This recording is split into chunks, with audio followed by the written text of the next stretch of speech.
Coming to you from Kansas City as the Astros take on the Royals, Game 2 of a 3-game series. And hello, everybody. Justin Kutcher alongside a very understated Cliff Floyd as we get set for this matchup. Last night, Game 1 went to the Astros 13-4 as they jumped out to a 9-run lead in that first inning.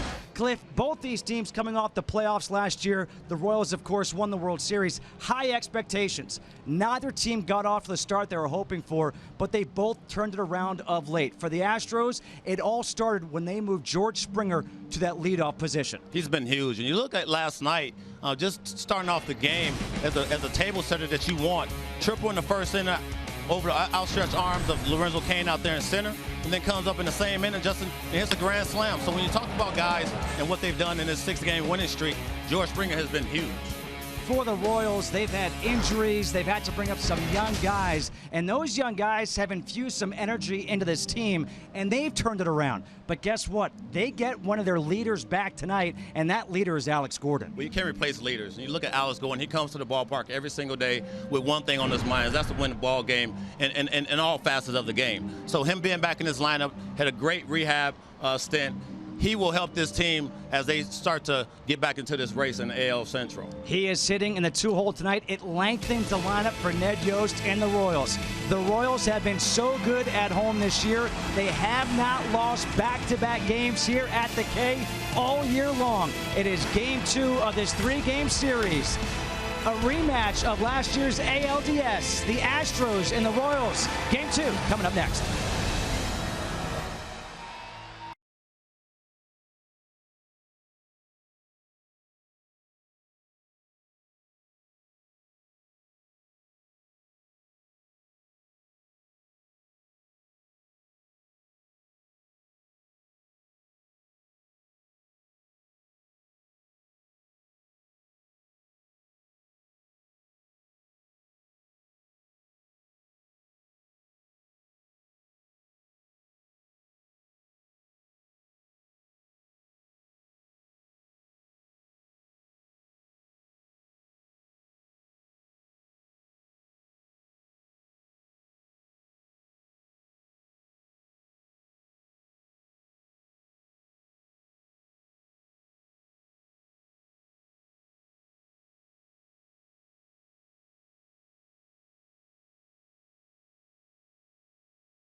Astros come riding into town and take Game 1 of this American League Division Series. And the Astros win that puts them one victory away from the ALCS. The Royals have scored their 5th run of the inning to take a 7-6 lead. Unbelievable turn of events. Morales sends a ball well hit into left center field. And that one is gone! The Kansas City Royals move on for a date with the Blue Jays. And so here they are meeting again in Kansas City. A sold-out crowd, 93 degrees, sunny skies, and a wind of 16 miles per hour. And I'm pretty sure neither one of these teams would mind for the wind to blow a little bit harder to kind of cool the air down. A look at the batting order for A.J. Hinch and the Houston Astros. We mentioned this guy leading off. George Springer will lead things off. Marwin Gonzalez bats second. Jose Altuve will bat third. And cleaning up will be Carlos Correa. Colby Rasmus bats fifth. A.J. Reed will make his major league debut. Just called up tonight. He will DH. Carlos Gomez bats seventh. Luis Valbuena will bat eighth. And Jason Castro will bat ninth. And they will face the very tall right-hander on the hill, Chris Young, for the Kansas City Royals. 2-6, a 5.61 ERA, 51 and a third innings, 19 walks, 53 strikeouts. And now let's take a look at the Lowe's pitcher profile for Chris Young. Well, you talk about the big right-hander. His last start against Detroit, pretty good. Went 6 innings, gave up 1 run, which was a homer. I'm going to talk about that in a second, but it was a no decision. He's healthy. I think that's the biggest key for Chris Young. Had a little flexor strain in his forearm early on. Talked to him before the game. He said he's healthy. He can get that finish on all his pitches. So we'll see how he fares today. George Springer, as we talked about in the open, had that monster first inning last night, a triple and a grand slam. 266, 16 home runs, 46 RBIs. And the first pitch is in the dirt for a ball.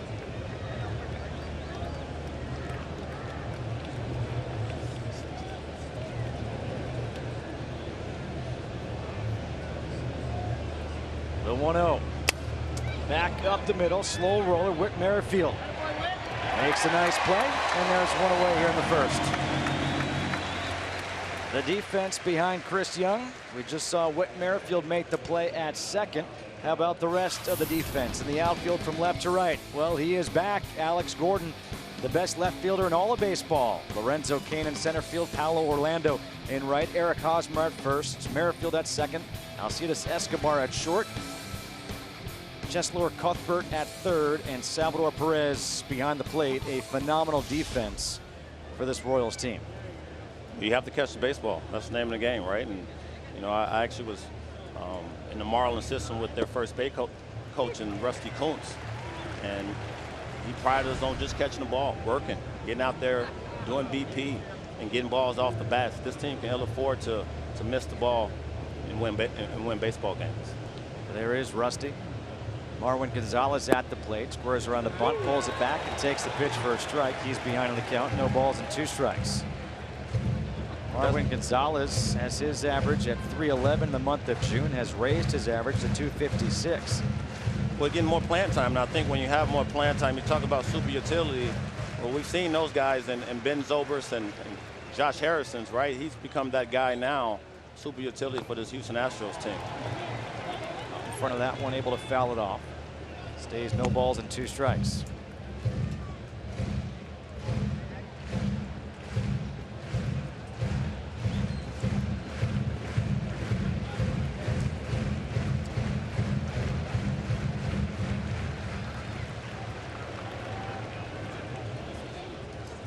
Another 0-2.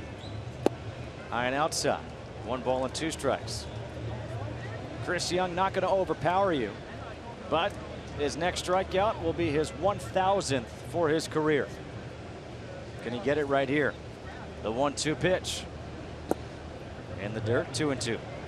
I'll tell you one thing, you know, being out on that mound and not being able to throw the pitches that you want is an uncomfortable feeling. Not being a pitcher myself, but talking to these guys a lot. Just you have to be able to have everything flowing for you. And you know, with a flexor strain in your forearm and not being able to finish your pitches, you can't get those pitches right there as you want and locate the baseball. And Ned Yost was telling us with that flexor strain, he still had the velocity. Right. What he didn't have was that ability to kind of extend. 3-2 popped up. Shallow left, coming in as Gordon. And he's there, 2 away. Let's take a look at our keys to the game, sponsored by the Lincoln Motor Company. Well, finish what you started, I guess, right? When you look at the Astros and winning 6 in a row, coming out last night, scoring 9 in the first inning, they want to finish that. And then we look at KC, home cooking. The splits are not good, but when you look at a team playing 25-9 at home, that's some good home cooking, if I say so. Now Jose Altuve. This is one of the biggest height discrepancies you'll ever see a pitcher versus a batter. Altuve's numbers: 340, 12 home runs, 41 RBIs. Altuve, one of my favorites because, well, if you know me, it's pretty obvious. I wonder, can he eat like you? That's the biggest question of all. It's unbelievable how much food you put in your mouth. Well, Chris Young is 6'10". They list Altuve at 5'6", and that might be generous. Yeah. Well, he plays 6'9", I'll tell you that. Swings and misses, 1 ball and 2 strikes to Jose Altuve. It was interesting just talking to A.J. Hinch about him and how he's changed his game, his balance at the plate, and where he connects with the baseball. You know, hitting the ball at Minute Maid Park the other day, 500 feet. You see him sky one out to center field. It's one deep to center field. Kane going back, and that's off the wall. Jose Altuve heading for second. He's in there with a 2-out double, and that is the 22nd double of the year for Jose Altuve. And to my point, Justin, of him hitting the ball to center field, we'll take a look at this ball. Sort of splits the plate, but you see the leverage. You see him behind the baseball. He stays center. He's not trying to pull anything, and he drives the ball. If you hit a ball over Lorenzo Cain's head in center field, you've crushed that ball, and that ball goes 410 feet. See the balance? That's why I say he plays 6'9". He got to go. He didn't think he got it. He thought he missed it. Strong young man right there. It's not too often that you have your 3-4 hitters being your second baseman and your shortstop. Carlos Correa, the young shortstop, is your cleanup hitter. Well, he's turning around of late, sort of just keeping it simple. And what I mean by that is not trying to do too much. We know all the things that he's capable of doing, but he has to slow down and let the game come to him a little bit. He was doing that lately. In the air to center field, drives Kane back, but Kane has room for this one. He is there, and that will do it. No runs on 1 hit, 1 man left on. Alex Gordon, he will hit second for the Royals in the bottom half of the first.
To look at the batting order for the Royals, it'll be different than what they're used to. Whit Merrifield will lead off. Alex Gordon is back hitting second. Lorenzo Cain will bat third, followed by Eric Hosmer in the cleanup spot. Salvador Perez bats fifth. Kendrys Morales will bat sixth. The bottom third is Paolo Orlando. Alcides Escobar will now hit eighth, and Cuthbert will bat ninth. And Merrifield, who has been a big-time jolt in this lineup for the Royals, stays atop the order, and he will face Mike Fiers. He takes the first pitch inside for ball 1. Merrifield, since being called up from the minors on May 18th, has hit .326, 2 home runs, 13 RBIs. And that's in for a strike. 1 ball and 1 strike. You talk about home cooking. A man likes to hit at home. In .373 clip at home, so he likes hitting over here in Kauffman Stadium. Half swing, ground ball to second, handled by Altuve. 1 away. Let's listen to Alex Gordon be introduced. Alex Gordon.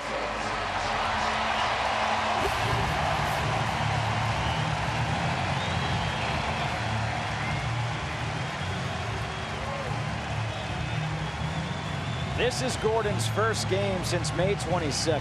And to show you what he means to this ball club, this fan base, Alex Gordon is hitting .211 on the season. 4 home runs, 10 RBIs. Those are not good numbers.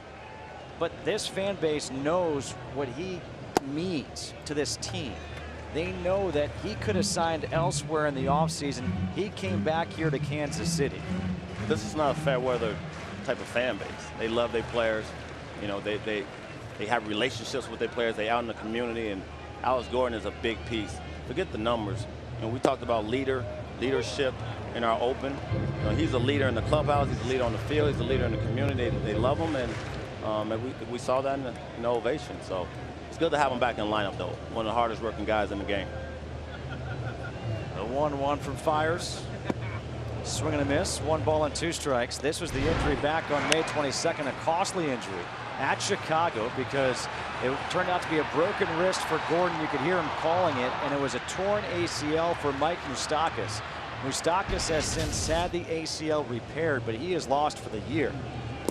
And a breaking ball misses for 2 balls and 2 strikes.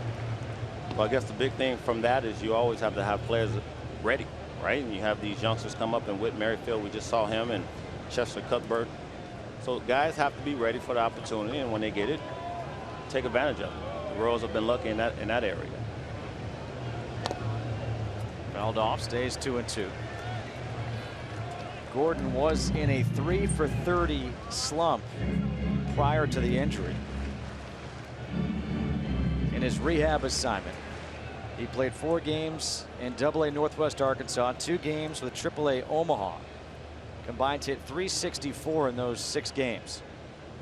Breaking ball, swung on a miss, strike 3, the first strikeout of the game. Let's now take a look at Mike Fiers, the numbers for him on the season. 5-3, a 4.42 ERA. 79 in the 3rd innings, 14 walks, 55 strikeouts, and a look at the Lowe's pitcher profile for Fiers. Well, you're talking about a guy that, you know, works backwards, and working backwards for me is, you know, not establishing the fastball immediately, but pitching off your changeup. He's a guy that relies heavily on his changeup, and when that's working for him, he'll keep it going. That's how he's been successful in his last couple of starts for the Astros. Lorenzo Cain takes the first pitch, low and outside for ball 1. Cain on the season, .279, 8 home runs, 37 RBIs, but is 0 for his last 11.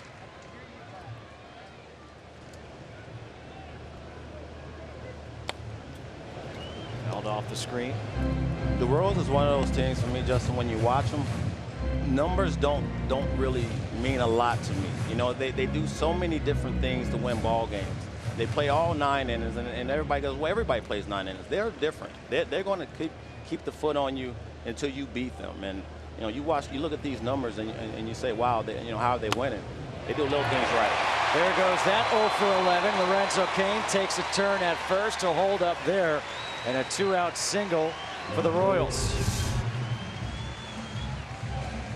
See, Mike tries to get in there with that little 2-seam fastball, leaves over the middle of the plate, and Lorenzo leans back for a ball down the line for a knock. Good play by Kobe Rasmus to get over there and cut it off.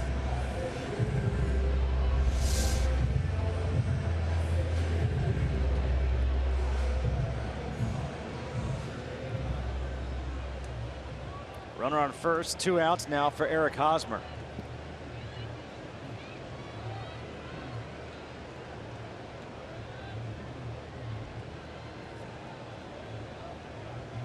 A look back back to first, and you wonder, with 2 outs in this first inning, if Ned Yost, with Eric Hosmer at the plate, will maybe try to send Lorenzo Cain, get him in scoring position.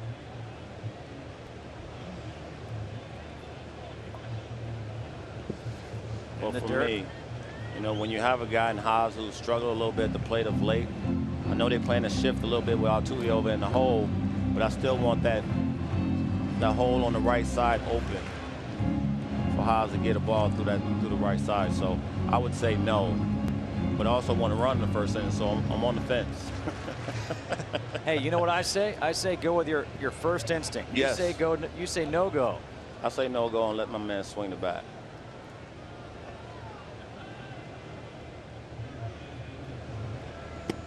High and outside, 2 balls and no strikes. Hosmer had a very good May, hit .333 for the month of May, but then hitting just .237 in June. And much like the rest of his teammates, really enjoys playing here at Kauffman Stadium. Amazing the splits between home and road this year for the Royals.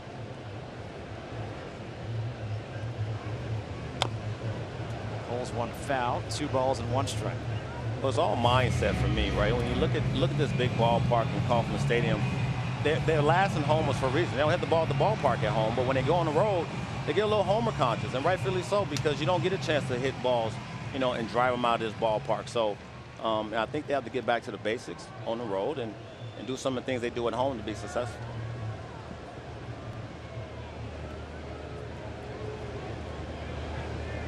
Two and 1 here to Eric Hosmer. Inside, now 3 balls and 1 strike.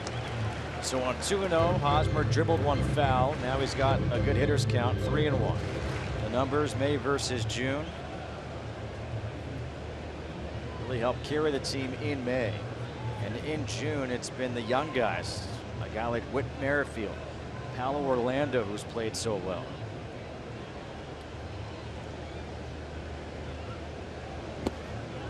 Ball 4. A rare walk issued by Mike Fiers, and it's 1st and 2nd, 2 outs here in the 1st. The defense behind Fiers in the outfield from left to right. It's a good outfield defense. Colby Rasmus, Carlos Gomez, and George Springer around the horn in the infield.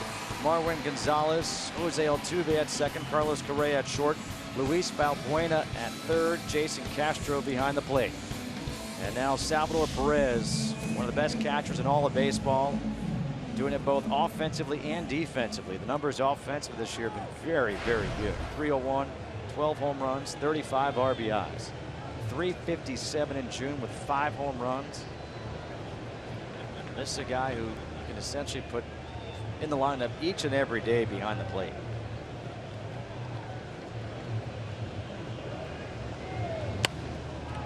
First pitch swinging, pops one up, foul territory, first base side. Gonzalez over by the dugout, makes the catch over the railing, and that'll do it. No runs on a hit, 2 men left on. We're through 1 here at the K. No score, Astros and Royals.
sponsored by Samsung and the Galaxy S7 Edge.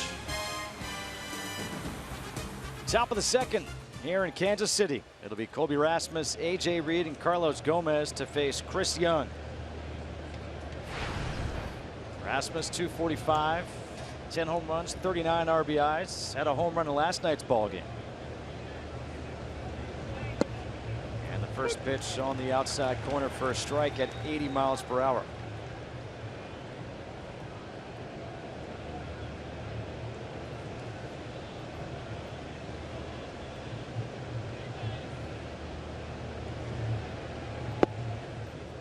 Outside. 1 ball and 1 strike. I've always loved guys who don't use batting gloves. I don't know why. I play with guys that didn't use them. I just wonder how you not use batting gloves. So you use them? Oh, I use them. I mean, everywhere. Weight room, when I ate. I don't know. I just in the shower. In the shower, you know. I'm telling you, it is so hard to grip that bat. I mean, you know, looking at his bat, I don't even see a lot of pine tar, but you see him grab up on there and grab a little bit. He's probably up there by the label. He's got the grip he has a on little there. grip on there, but it's still uncomfortable. You have to have some strong hands. And that's a 5-pitch walk issued to Rasmus to open up the second.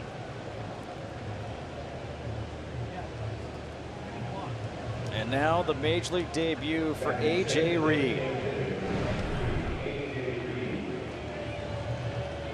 A.J. Reed, who hit .266, 11 home runs, 36 RBIs in AAA Fresno. First thing I look at is the bat, and that bat looks small in his hands. You look at the power numbers down at AAA, you know, and this is a perfect time to get a guy when he's hot. You don't wait for a guy. I mean, sometimes you can't wait, but I think when you look at what he's done at the minor league level, you know, you get him when he's hot and feeling good at the plate. A second-round pick in the 2014 Major League Baseball draft. One of the top prospects in baseball.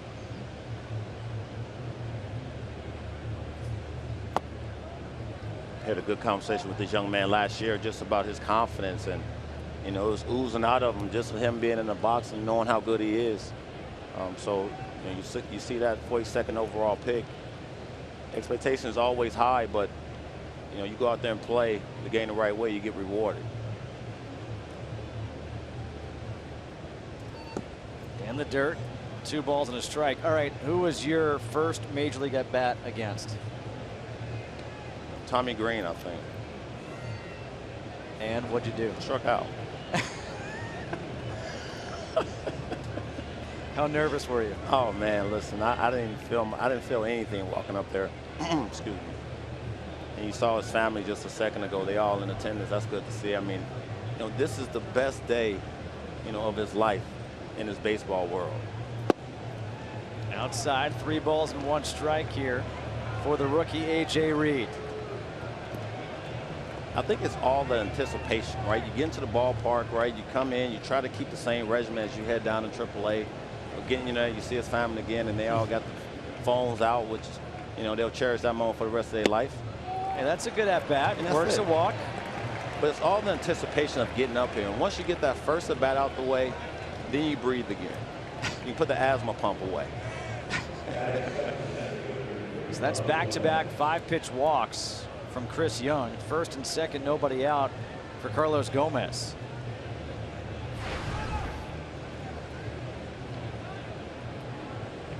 Carlos Gomez, the numbers on the season aren't what he would like. 222, 3 home runs, 15 RBIs. His job right now is to get these guys over. And a breaking ball on the first pitch from Chris Young to get a strike.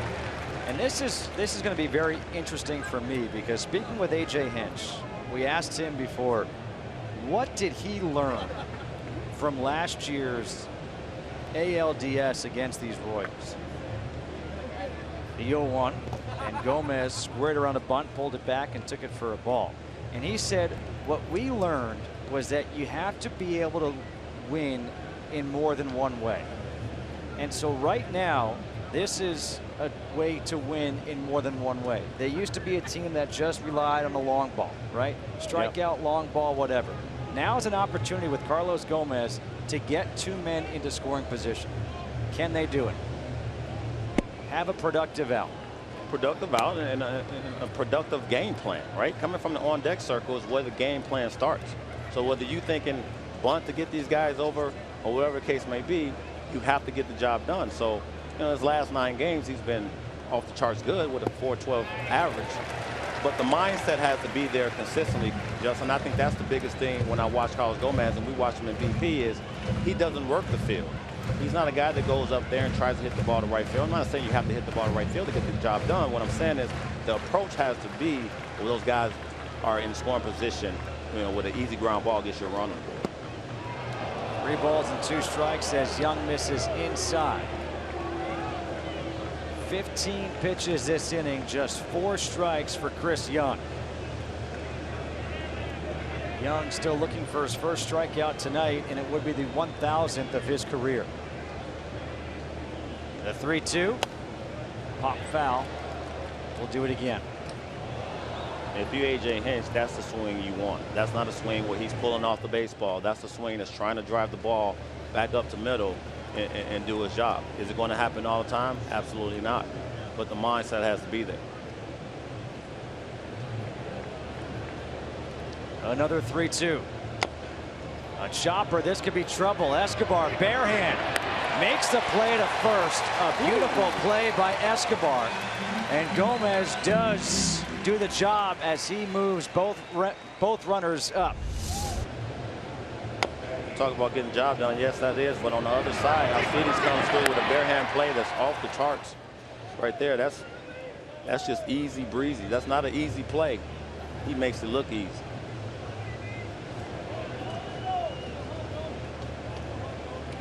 With a guy like Gomez running, his nickname is Go-Go, you know he can run. Altuve knows that too. Yeah. But it's a sense of urgency. You have to play that way. Know the play before it happens.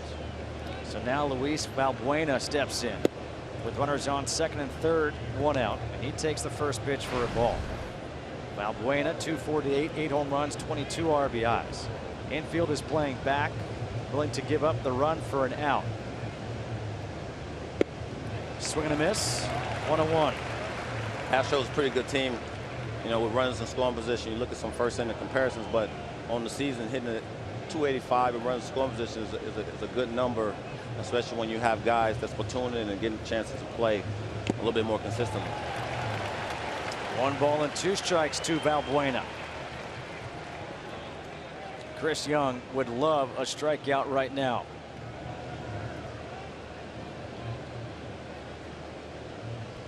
In a jam here in the top of the second. The 1-2. Missing up high. 2 balls and 2 strikes.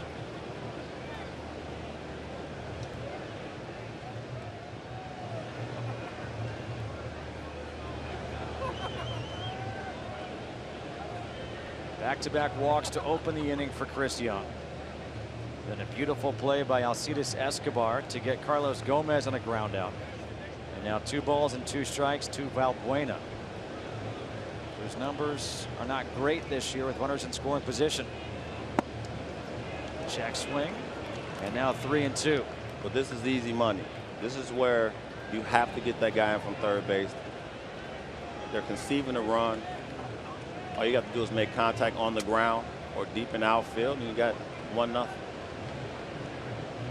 Payoff pitch hit well to right field. Going back is Orlando. He turns. This is off the wall. A.J. Reed is rounding third. He's going to come in to score a 2-run double by Luis Valbuena, and it's 2-0 Houston. Great at bat by Valbuena. See that ball middle. Made him have to make that pitch in terms of 3-2 count. Chris Young, and he absolutely destroys this ball. Paulo Landa has no chance out there in right field.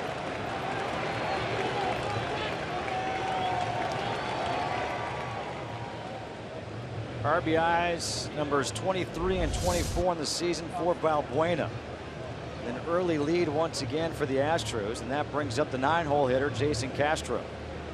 So the 2 walks come back to hurt Chris Young.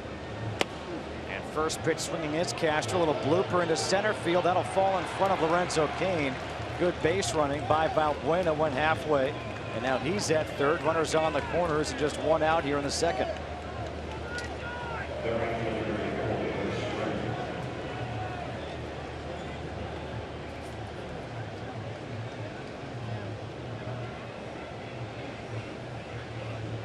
And now greater coverage of baseball sponsored by T-Mobile. Since becoming the leadoff hitter on May 24th, this is what George Springer has done. Numbers are very good. Last night, first leadoff hitter did a grand slam in the first inning since Danny Tartabull back in 1986. And of course, Royals fans know about Danny Tartabull. Oh, yeah. And Seinfeld fans also know about Danny Tartabull. Did Danny Tartabull just give me the finger? The 0-1 to Springer in the dirt. 1 ball and 1 strike.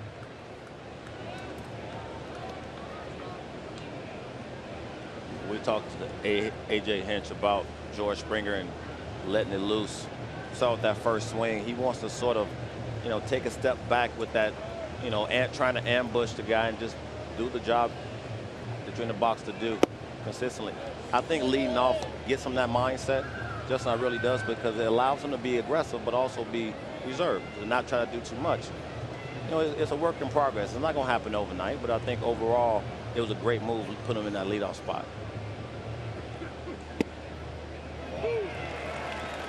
Two balls and 2 strikes.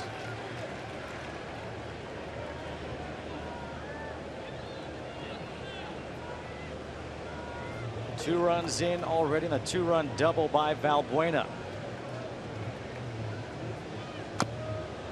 Ground ball pulled foul. We'll do it again at 2-2. You see that pitch count getting up there for CY, and after last night, you can ill afford to do that and get in that bullpen. But this young Astros team is making them work, and that's what they have to do. Put them in uncomfortable situations. 3-2 counts. We've seen 4 or 5 of them thus far. 30th pitch of the inning coming up here for Chris Young. Good breaking ball, his first strikeout, and that is strikeout number 1,000 of the career for Chris Young, and this crowd will come to its feet and give him an ovation.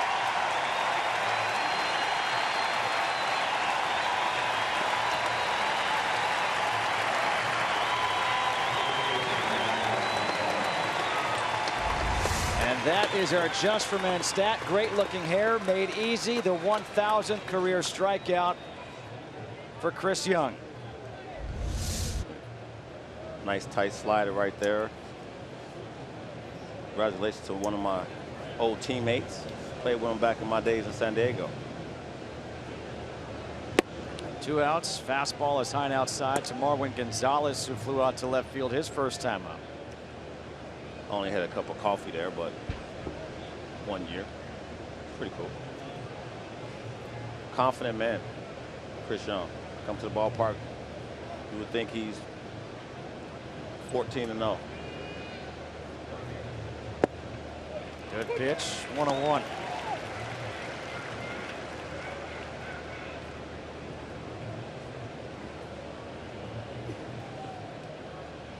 You see a guy like Chris Young, 6'10", you think, all right, this guy's going to be bringing it 98, 99. Not the case. Right back up the middle off of Young. That's going to leave a mark. Coming in to score is Valbuena.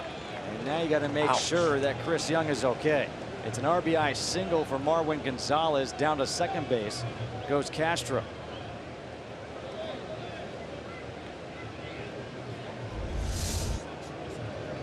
See this replay right here. That one is going to leave a mark. 6'9", big target out there on the mound. Just gonna get that glove down to it quick enough. Dave Island, the pitching coach, out to speak with Chris Young.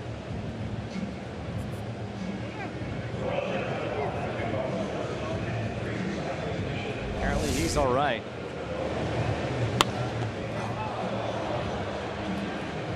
got him on them big dogs of his, on them big feet.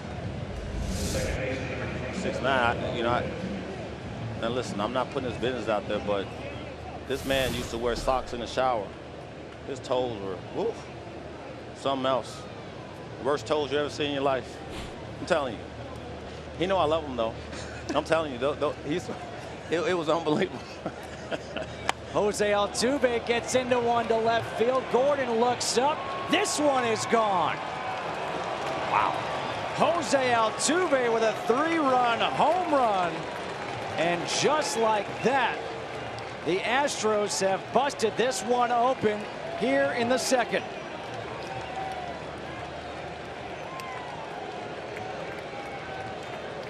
Last night, it was the first inning. Tonight, it's the second. Middle fastball. He absolutely unloads. We talked about the balance early on. He knew that one off the bat. That ball was crushed.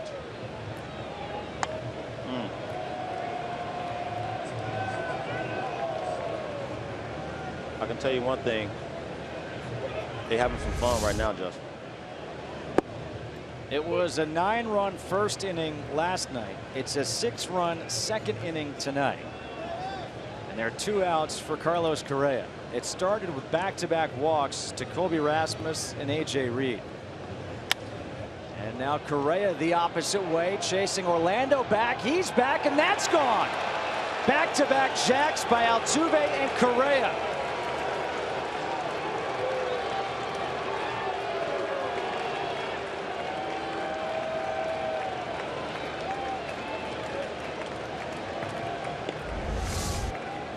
Talking about a strong young man. That ball's off the plate.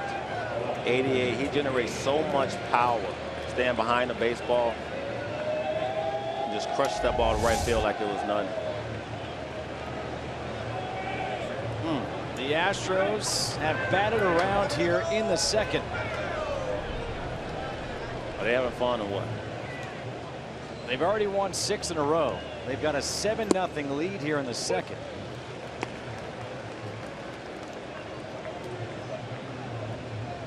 We were talking before the game, is there a better double play combination in all of baseball than Altuve and Correa? It's not, because they're smart, they're intelligent, and now Rasmus wraps one in to right field. A single for him. And the inning just keeps on going. Well, the luxury is Correa can learn from Altuve, and I think that's the beauty of this thing. And then you watch a guy hit a ball to left field and Altuve for a homer. And then Correa comes up and says, well, I know I'm not going to get that ball that Altuve just got, so I might as well look middle away, gets the ball off the plate and drives it out the park. That's just knowing the game. You can't teach IQ. You just can't teach. And they both of theirs are extremely high.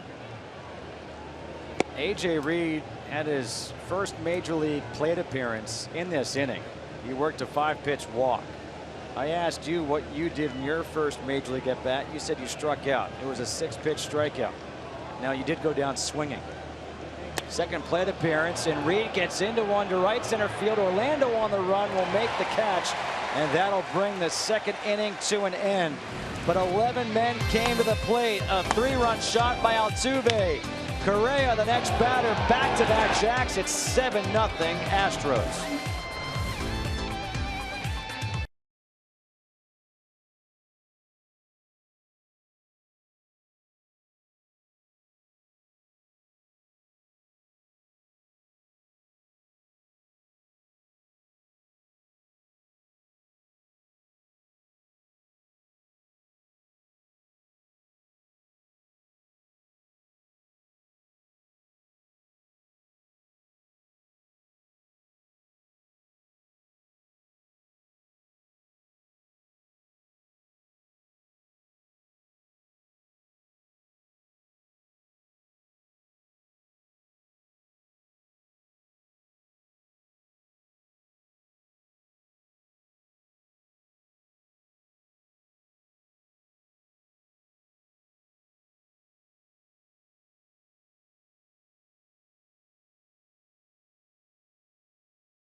T-Mobile, bringing you greater coverage of today's game. Bottom half of the second. A touchdown and an extra point by the Astros in the top half of the inning. And they lead 7-0 over the Royals. Bottom half of the second, Kendrys Morales leading off the middle of the infield. Carlos Correa, Jose Altuve, back-to-back home runs. Altuve the 3-run shot, Correa the solo. And it's 2 balls and no strikes to Kendrys Morales, who's hitting .222, 8 home runs, and 32 RBIs on the year. 4th time this year the Astros have gone back-to-back. Morales skies one to right center field. Springer, and now Gomez on the warning track makes the catch for the first out here in the second. Wow, that ball carried it a little bit, didn't it? Yeah, saw the flags out there. Yeah. Told you the wind was blowing at 16 miles per hour. Yeah, but we also seeing a lot of balls leave the park this year. You know, I think more so for me, as I watch the game, on the outside looking in, it's the opposite field homers that have been a little bit, you know, where you're seeing these curveballs, you know, off the plate, getting driven out by shortstops and second base. I'm not saying they don't have the power, but going opposite field. I mean, I couldn't hit the ball opposite field from shortstop out. So, I don't know if it's the baseballs or not, but maybe I'll go get one. You and I had a conversation last night over dinner about it.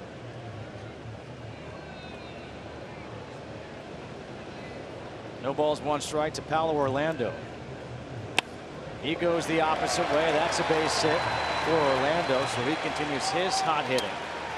A 9-game hitting streak for Paulo Orlando. But yeah, Cliff, I agree with you. I mean, balls are flying out of the yard this year, and balls that in the past didn't seem to go out, they're going out. Look at the comparison from last night's first inning and this night's second. 16 runs in those 2 innings. It's almost like they slept at the ballpark last night, huh? And said, you know what, let's just stay here. Remember what we were high. told? A.J. Hinch said optional batting practice. You go, optional batting practice? Yeah. Well, that's what happens when you get 9 runs in 1 inning. I guess it works. Alcides Escobar hitting in the 8-hole. He pulls one. Nice play by Valbuena at third. Goes to second for 1. A 5-4-3 inning-ending double play. A.J. Hinch also told us that his infield defense has been much improved. So far, A.J. Hinch has been right on. It's 7-0 Astros after 2.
first pitch to Carlos Gomez in the dirt for ball one. Gomez had that ground out to short.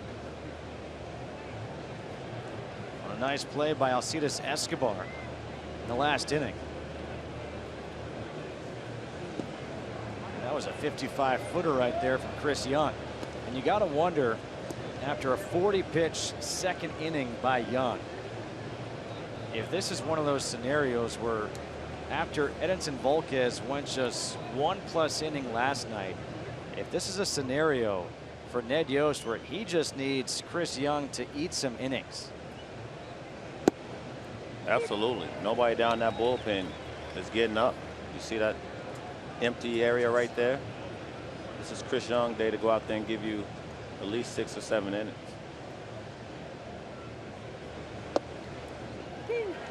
Two balls and 2 strikes. Brian Flynn went 5 innings of 1-run work last night for the Royals.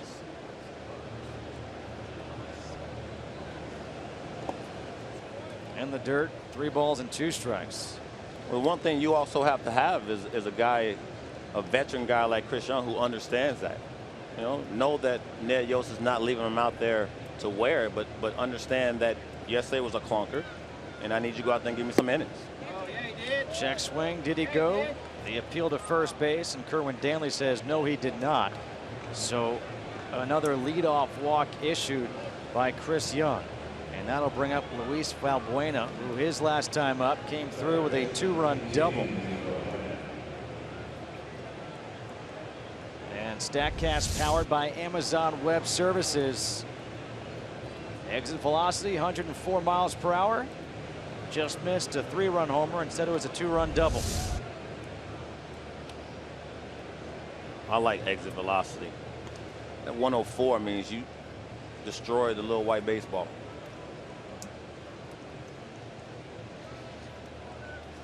All other stuff, I don't know. You know, I don't know. Launch angle. Yeah. Spin rate. If it goes out, if it goes 388, I've done my thing. I'm looking in the gap right here, Justin, right in front of us, 387. If it goes 388 and a little higher than that white fence out there, I'm golden. High and outside, 2 balls and no strikes.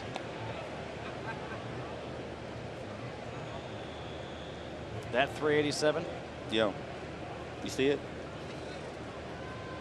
These fans are kind of in shock. The Royals at home this year, 25-11. 3 balls and no strikes. And Chris Young is in danger of walking the first 2 men to lead off the inning for back-to-back innings.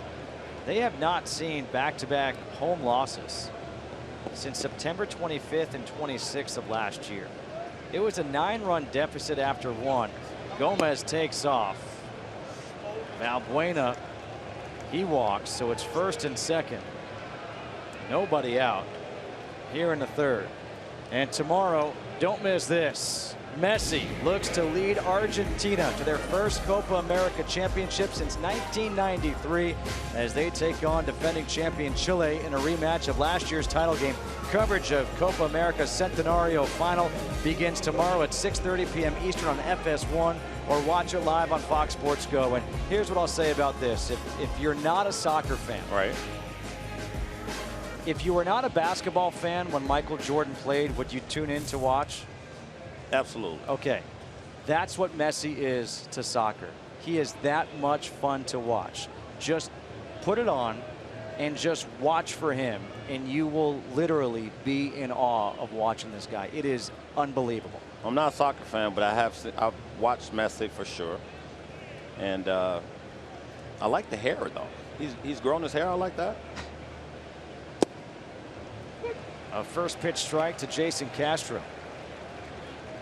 Looks sort of like Eric Carroll's hair.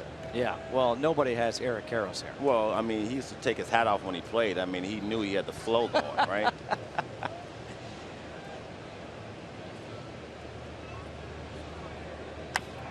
Pulled foul. No balls and 2 strikes here to Castro, who singled and scored his first time up.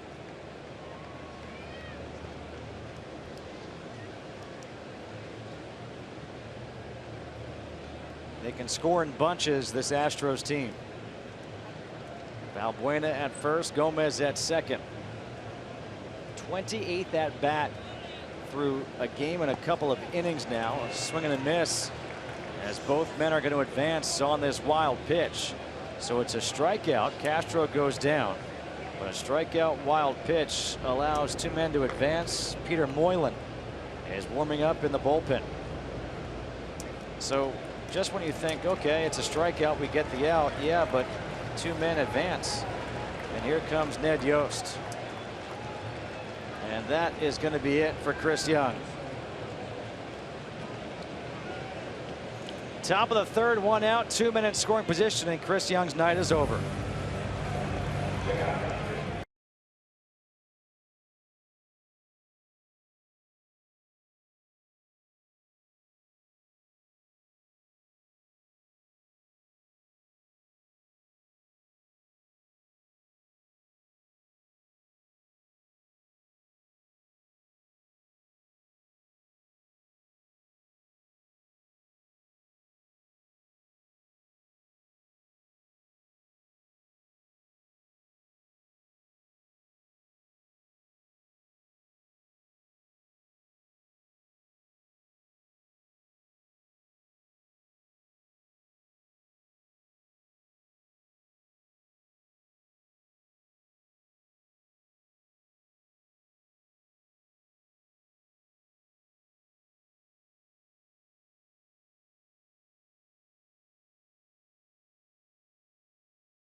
Summer events back to back. The T-Mobile Home Run Derby on ESPN July 11th at 8 p.m. Eastern. And the very next night, don't miss baseball's biggest stars at the 87th All-Star Game presented by MasterCard July 12th on Fox. Coverage begins at 7:30 p.m. Eastern. A new pitcher into the game now for the Royals. It is Peter Moylan, the right-hander. And the first pitch to George Springer is fouled off. Peter Moylan from Australia. He's the 4th Australian pitcher to pitch for the Royals.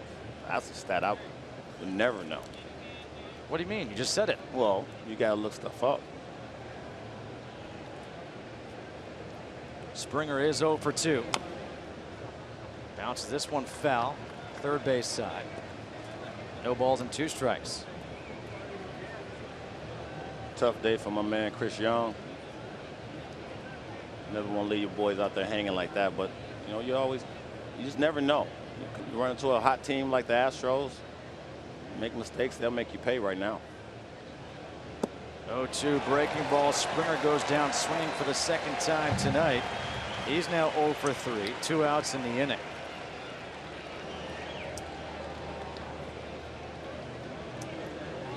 The line.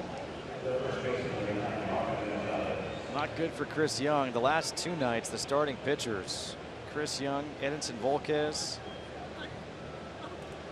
almost shocking. Yeah, for the Royals. You can live with the hits, though. Hits not the problem. When you have 4 walks, you have 3-2 counts. All those things lead up to the 7 runs. Just so for me, you know, hits are part of the game. You're supposed to pitch a contact if you're not a power pitcher. I mean, he's the guy that has the pitch. So for me, watching that line right there, what you look for. How many guys he walked? You see 4 walks, you see a couple of homers, and there you go. Marwin Gonzalez, RBI single his last time up. 7 hits on the night already for the Astros.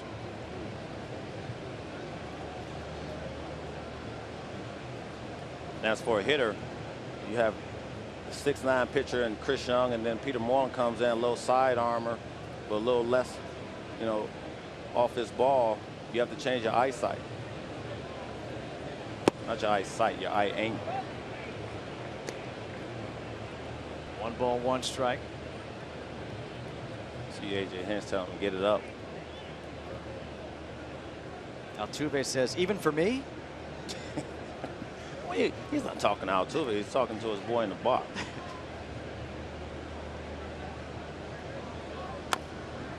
Bounce foul. 1-2.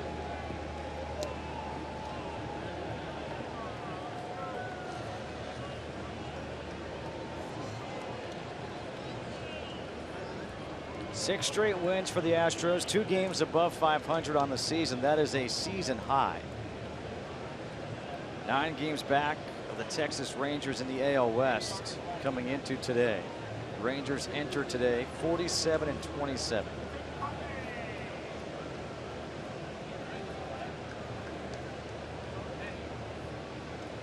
The 1-2 gets past Perez, bounces off the screen, Moreland covering, and they've got Gomez out at the plate.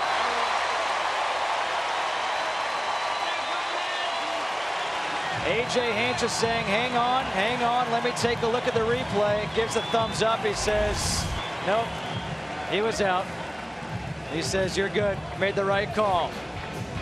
A good bounce for the Royals, a good job covering by Moreland. That'll do it here in the top of the 3rd.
Bottom half of the 3rd here in Kansas City. 7-0 Astros over the Royals. 9-1-2 in the order for Kansas City. It is Cheslor Cuthbert, Whit Merrifield, and Alex Gordon to face Mike Fiers. Cuthbert, the 3rd baseman, hitting .275, 6 home runs, and 15 RBIs. And the 1-0 from Fiers. Fouled back, 1 ball, 1 strike. We're joined now from the dugout, tomorrow's starter for the Royals, Ian Kennedy. Ian, thanks for joining us. We appreciate it. You know, first things first, obviously a huge first inning last night for the Astros, a big second inning here tonight. For you as a pitcher pitching in this series, when you're watching, what are you learning from this? You know, these guys are really good young hitters. We fell behind these guys. You could see that. I mean, they're dangerous. So, you know, any big league hitter, you want to go out and get out first pitch, strike. You know, get ahead of those 1-1 counts and get 1-2 instead of 2-1. You know, and you can't see the numbers we just put up there, but you've had some success. You know, I'm not giving away your game plan, but you've done something right against the Astros. Against the Astros. You know, I mean, last time I pitched against them, it was the first time facing them, so I had to do a lot of homework myself, and I think it helps. But coming to a whole new league, and I did a lot more of myself. Use a lot of the numbers that we have, and Dave puts a good report together. And you know, for myself, I had to spend a lot more time trying to figure everybody else out. And you can go out with a plan, and then every single time it could change. You can have an outing where, you know, a curveball heavy outing, and then all of a sudden you go out in the mound, you don't have your curveball. You got to go rely on your fastball and changeup, or your slider a little more. But as you know, you can have a start, getting ready for it, and you go out there, it completely changes. 2 balls and 2 strikes to count to Cuthbert. And Ian, you mentioned changing leagues, and I was wondering about this speaking with Doug Fister yesterday, but the game has changed so much with interleague play now. Every series there's an interleague matchup. When you change leagues, going from national to American or vice versa, the 2-2 pitch here from Fiers. Ground ball back up the middle, and that'll get through for a base hit. A leadoff single here for Cuthbert. Is there that much of a difference now for a player, for a pitcher, changing leagues these days as there once was? Maybe not as much. I didn't. You know, I've faced a lot of guys. I'm trying to look out to the field right now. I haven't faced. I faced Gomez quite a bit when he was with the Brewers, but you know, there's so many changes, so many you know, free agent signings, there's so many trades that you're constantly facing new guys, and so you're constantly doing a lot of the homework yourself. And you know, especially a lot of young guys now. A lot of guys that I came up with aren't playing, and a lot of guys that are, you know, coming in. They have a lot of really good young players, and since they went to the American League, we didn't face them all the time, but I didn't think it'd be that much difference. You know, the first couple times around, you kind of, especially people in your division, you're going to try to figure out, and then it becomes more fun to me. Then you're facing, you know, I don't know, like the Tigers for the 3rd or 4th time, and you have a game plan, but you can go out there and it becomes more of a game within the game. So I kind of like that part of it, the pitching part, and it makes it a lot more fun. Breaking ball to Merrifield, and it's 1 ball and 1 strike. And with Merrifield up right now, there's been an infusion of young players on this team, and obviously this is your first year with the Royals, but Merrifield has come in, 27 years old, a rookie though. He's come in and produced. You've had Paulo Orlando come in and produce. Brett Eibner came in and produced. Cuthbert has come in and produced. What have these young guys been like to come in right away? What have they done in the clubhouse? What has been I guess the attitude from those guys, and how have you responded to them, the veterans? You know, they're hard workers. Everyone you named right there was all work hard in the weight room, preparing in the cage, on the field. And Dayton's did a really good job of making sure our minor league depth was there, and just in case something like this happened where Moose got hurt and Gordo got hurt, and you know, you're gonna have some holes to fill throughout every year. And Paulo's played great. He was hot in the month of May and June. So it's been fun watching Merrifield. He reminds me of a young Mike Young. So Cuthbert he's come in there. He's played great defense, filling in for Moose, and we needed that. They were kind of a little spark plug for all of us. 2 balls and 2 strikes here to Merrifield. Missing outside. Now 3 balls and 2 strikes. Nobody out. Bottom half of the 3rd. Cuthbert led off with a single, and now it's 3-2 to Merrifield. Bottom half of the 3rd, 7-0. Astros on top, and I've always kind of wondered this because, you know, the Royals, we showed highlights from last year's ALDS when the Royals came back in crazy fashion to win that game 4, 9-6 against the Astros, and ended up going on to win the World Series, obviously. But they never seem to give up. You guys never seem to give up. And when you fall down early, how do you maintain that positive outlook in the dugout to say, hey, we still have a lot of time left, and how do you chip away? Yeah, exactly. You know, I watched all those playoff games and watched these guys just grind it out, winning late in games in the playoffs, which doesn't really happen very often, especially when you're getting playoff caliber teams with the bullpens they have. And you know, this team is, I've learned in spring training, they're pretty resilient, and they have that right attitude going into the game. And you know, like right now, it's 7-0, but we're still going to grind at bats, chip away, hopefully. And I've seen us come back quite a bit, even early on in this season. It's pretty impressive.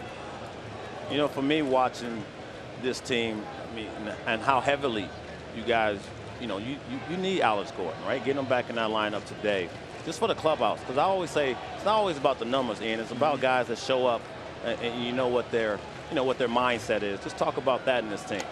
Yeah, Gordo is one of the hardest workers I've ever seen, ever played with. I played with him back in college on the USA team, but you know, we changed a lot. And Gordo is, I mean, there's not a day he's not in the weight room or stretching or doing all this stuff. So he's a great example for all these young guys. I think that's where kind of a lot of these guys get it. You know, if you see your captain doing all that stuff, you know, you got to keep doing that, stay with him. And, you know, he's been successful, so maybe they want to do it too. A 10-pitch at-bat by Whit Merrifield, and he wins that battle against Mike Fiers. A base hit through the hole on the left side. Back-to-back singles to open up this third inning for the Royals. And it's first and second. I got to be honest, Ian, you might have a future. I mean, you said this guy reminds you of a young Michael Young. I mean, that's a great call. Well, I kind of stole that from somebody. We were trying to figure out who he was, and then Dylan G, he goes, he reminds me of Michael Young. And I said other players, but Michael Young was by far the best one that everybody compared him to. Yeah, that is a good one. As now Alex Gordon, he plays anywhere. He puts great at bats together. I haven't seen him put too many at bats away. I love comps. You know, you mentioned something about the fact that you played with Alex Gordon in college for Team USA, and you know, as a baseball fan growing up, and I just think it's so cool that here you were as 18, 19, 20 years old playing together, and now you guys are in your 30s playing together. You ever talk about that experience, or you ever think back to those days playing for Team USA and thinking, like, man, we made it. Like, we're here. We're in the big leagues. We've done it. Yeah, it's a lot of fun. Lou Kochever's on that team, and now we're all playing together again. We had a fun summer. That summer we went to Taiwan and went to Japan together, but Taiwan was one of the college, I think, university games, and we won the gold medal. And all we remember is, you know, a lot of the celebrating and, you know, us trying to look for McDonald's instead of eating all the stuff that was there. But yeah, no, it was so much fun. I joked with Gordo that I think he talked to me more in the first couple days I was here than he did that whole summer. Really? He's a quiet leader, but you know, he talks a lot more now. That's awesome. You know, it's funny because I was talking with Cliff off the air this morning, and I used to always ask this question. When you come to the ballpark, do you feel as if you're coming to play a game or to do a job? Oh, play a game. Yeah, for sure. You know, there's some days where it becomes a job. But you got to remind yourself what you're doing. And you walk in our clubhouse, it's a fun clubhouse. There's some times where you're not playing well and you're not winning and stuff, so it becomes more of a job. You know, you're grinding through, especially when you're struggling a little bit. But you know, personally, not just as a team, but I mean, this team keeps it nice and loose, and it's like a bunch of kids playing I guess a bunch of men playing a bunch of boys games. So yeah, it's a lot of fun. I mean, you got to constantly remind yourself that you're playing baseball for a living, and you know, we get to play in front of all these people. I swear, and that was my exact answer. I mean, I'm not lying to you, because you know, it is fun, right? Until you go out there and you give up, you know, or you go 0 for 5 and make an error or something. Then it's like, all right, well, 0 for 20 now it's a job, because I'll wake up and hope it's raining, because I don't want to play today. Yeah, exactly. Maybe play tomorrow. See how tomorrow goes.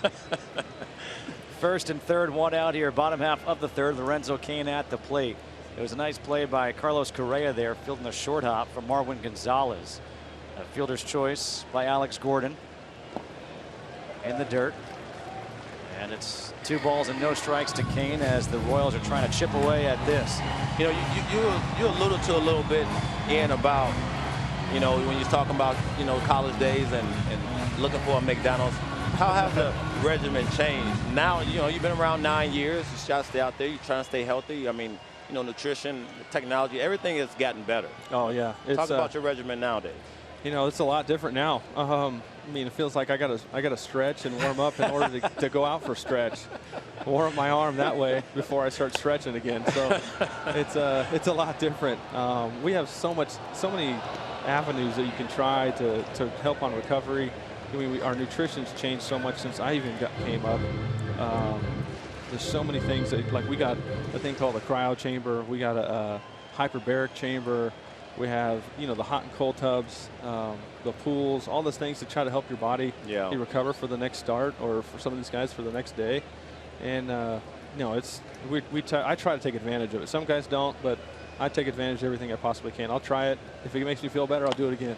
Yeah. You know what? Last week I was bowling, didn't stretch, and popped the hammy. Springer cannot come up with it down the right field line.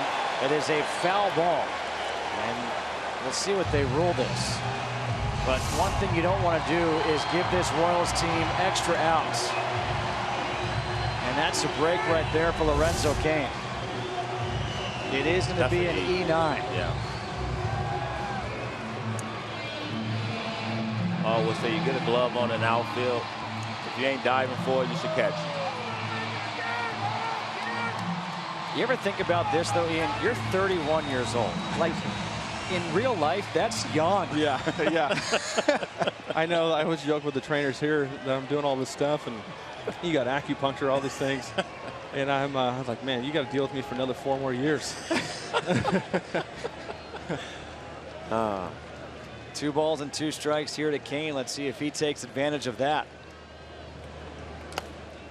Fouls it away again. So good at bats in this inning for the Royals against Mike Fiers, trying to break through in this bottom half of the third, trailing 7-0. Cuthbert at third base, Gordon at first, 1 away. In the bottom of the third, again, we are speaking with Ian Kennedy, who will pitch in the finale against these Astros tomorrow, 1:15 p.m. local time start against Doug Fister.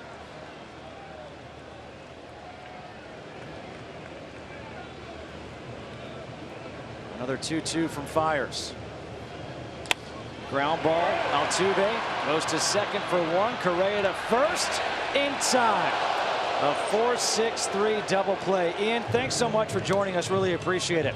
Thanks, guys. Thanks for having me on. Good luck tomorrow. Thank you. Thank you. Appreciate it. Let's see if they're going to replay this one here. Oh, they may. And if they do, it looks like, let's see, Ned Yost just came out, and they're going to review this. And if that's the case, then I think we're going to have, I think it's overturned. Oh, yeah. And with that, with Cain running hard, it'll be an RBI fielder's choice. Cuthbert will score. Correa threw an absolute he knew it to first base. He knew who was running, and credit to Lorenzo Cain for not giving up on that double play.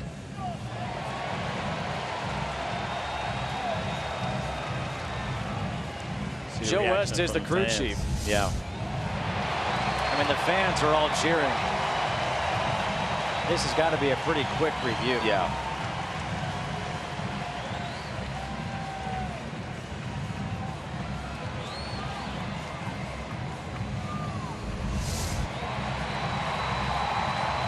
I know one thing.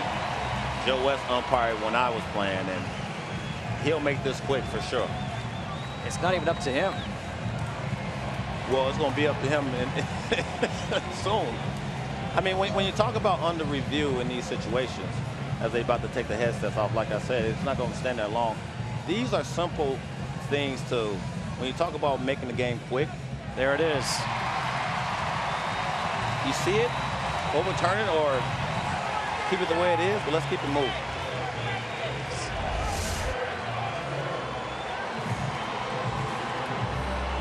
An RBI fielder's choice, 4-6 for Lorenzo Cain. That's his 38th RBI of the season. And so that extends the inning, and we'll bring up Eric Hosmer. good challenge. And the first run of the game for the Royals. We really appreciate Ian Kennedy joining us in this inning. I do. I think it's so neat to think back, you know, when you're 18, 19, 20 years old, to be playing on a Team USA or a summer league team in the Cape Cod League or something like that, and be teammates with some guys, and all of a sudden, you know, 10, 12 years later, you're teammates in the big leagues. Off-speed pitch is outside. Well, just rehashing those memories, right, that you always have with you. Cherish those, and you know, you always have them, and you always get to go back and bring up all the things that happened when you were young, talking about going to try to find Waffle Houses and McDonald's on the road. I mean, that's real life. I remember those days like it was yesterday, Just I'm talking about on the road, and you know, 17-hour bus trips. And saying I have to get out of here and fast. 1 ball, 2 strikes here to Hosmer.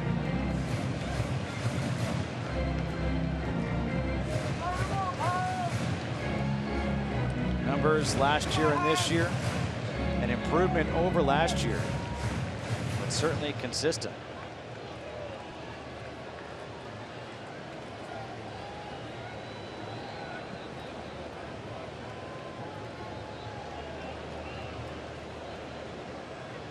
Fires looking in for the side from Castro.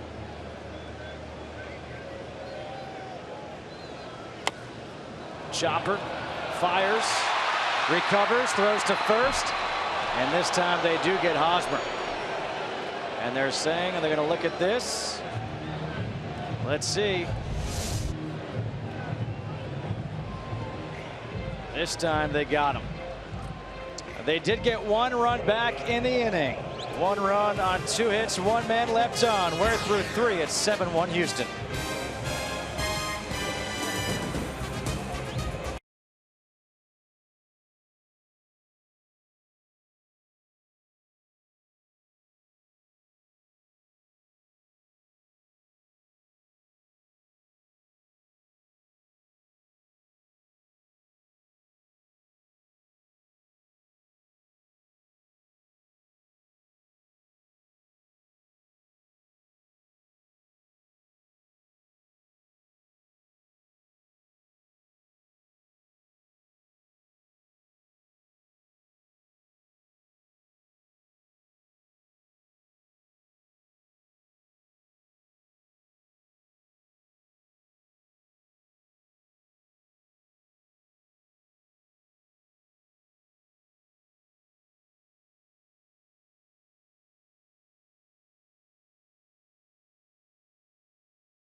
Is sponsored by Mist Twist. Insist on the twist. And by Cialis.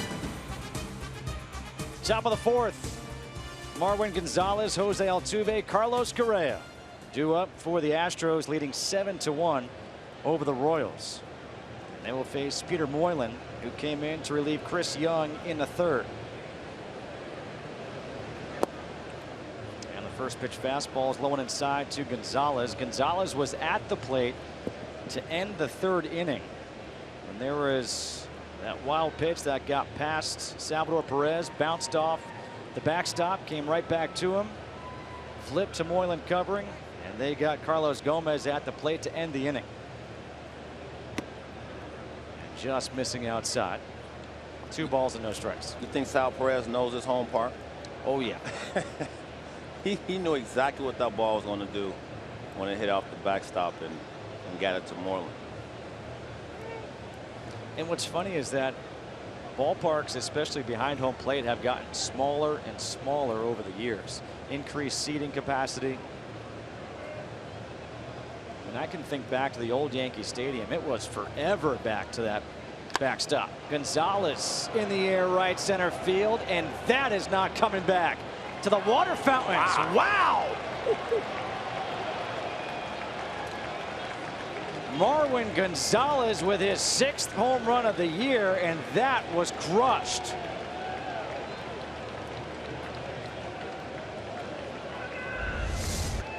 We showed the flags a second ago, but I don't think it mattered with this ball. That ball was kissed. He knew it off the bat. You see him put the head down and get into his home run trot.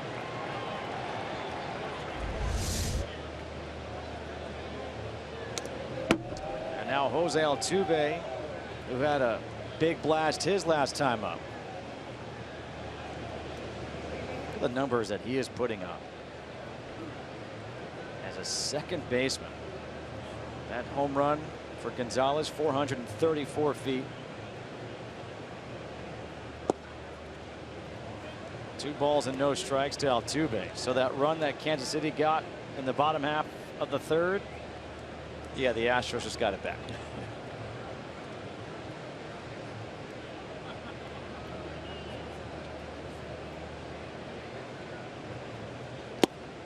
Outside, 3-0. Well, Ian Kennedy said it best. You know, his team claws away.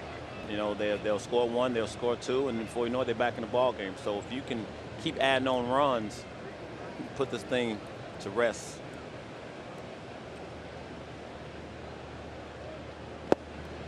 Taking on 3-0. I love the chatter after a homer, right? What was the pitch? Here's my question. You destroyed. If I'm going over there, I'm saying, did you even feel that ball hit the bat? I hope he's saying no.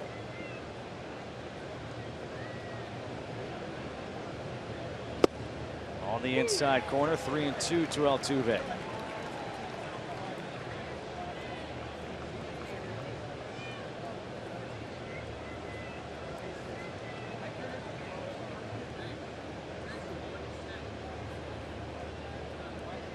The payoff pitch.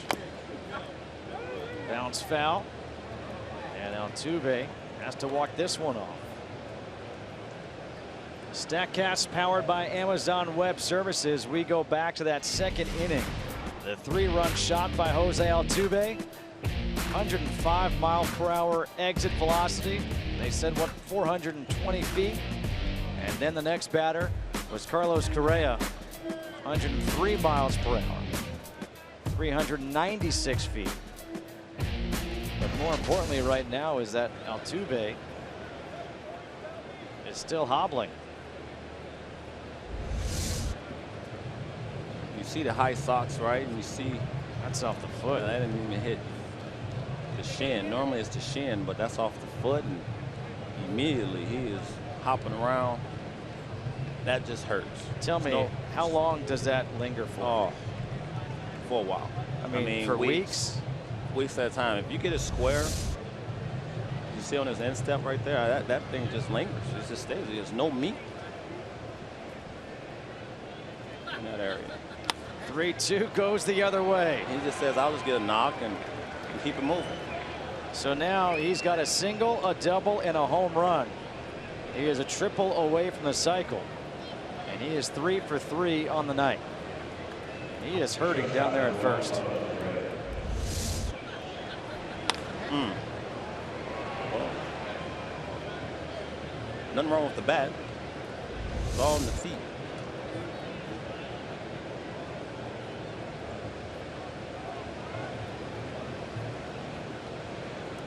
These two guys, the middle infield, so good, so young. You see that OPS, 874. I mean, that's ridiculous. And it's only going to get better with this kid on the right side of the screen in the box. I mean, because Correa, I'm telling you, is learning from Altuve every day. That's a luxury that the Astros organization, I mean, they enjoy that so much because you don't have to go through the rigmarole of teaching. And he has the best teacher in the world right there in Altuve.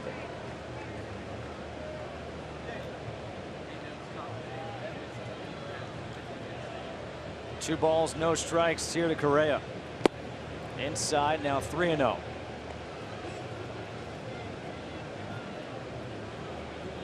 Peter Moylan behind to the cleanup hitter Carlos Correa. Gave up the home run to Marwin Gonzalez leading off the inning. A single to Altuve. 3-0 taking. He takes a strike.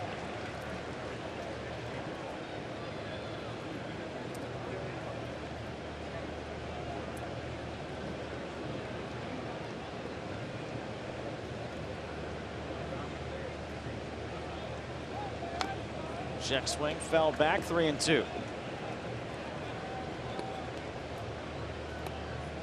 The sellout crowd today is quiet. How about the 2-3-4 hitters in the lineup for Houston? 6 for 8, 3 home runs, 6 RBIs. That's all right. It's okay. Yeah, that's a pretty decent day. I mean, it's only 6 for 8.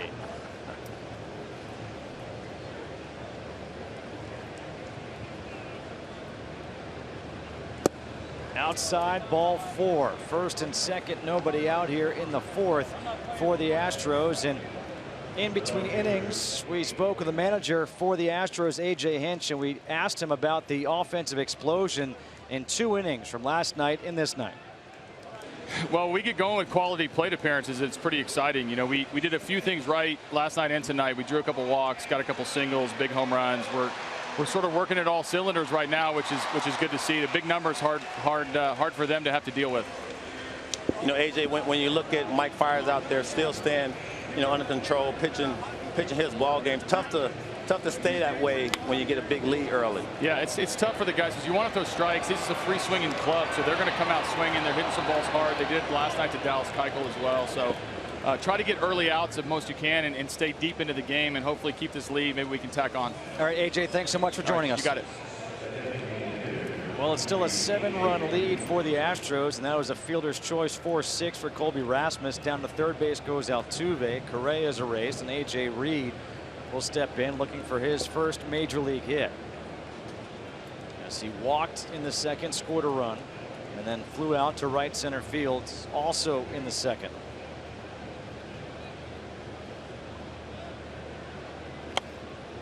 He fouls the first one back.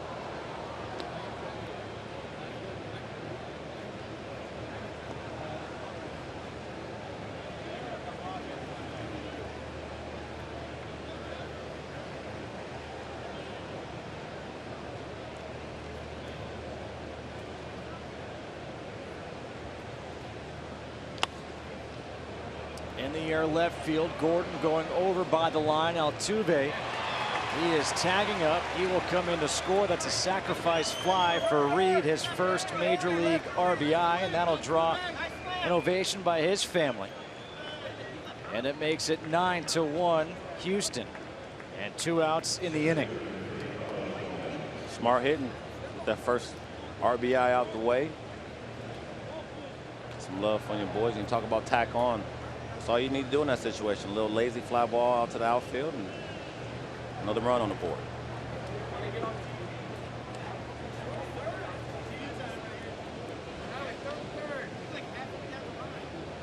A nice gesture there by Salvador Perez. Made sure they got that ball out of play.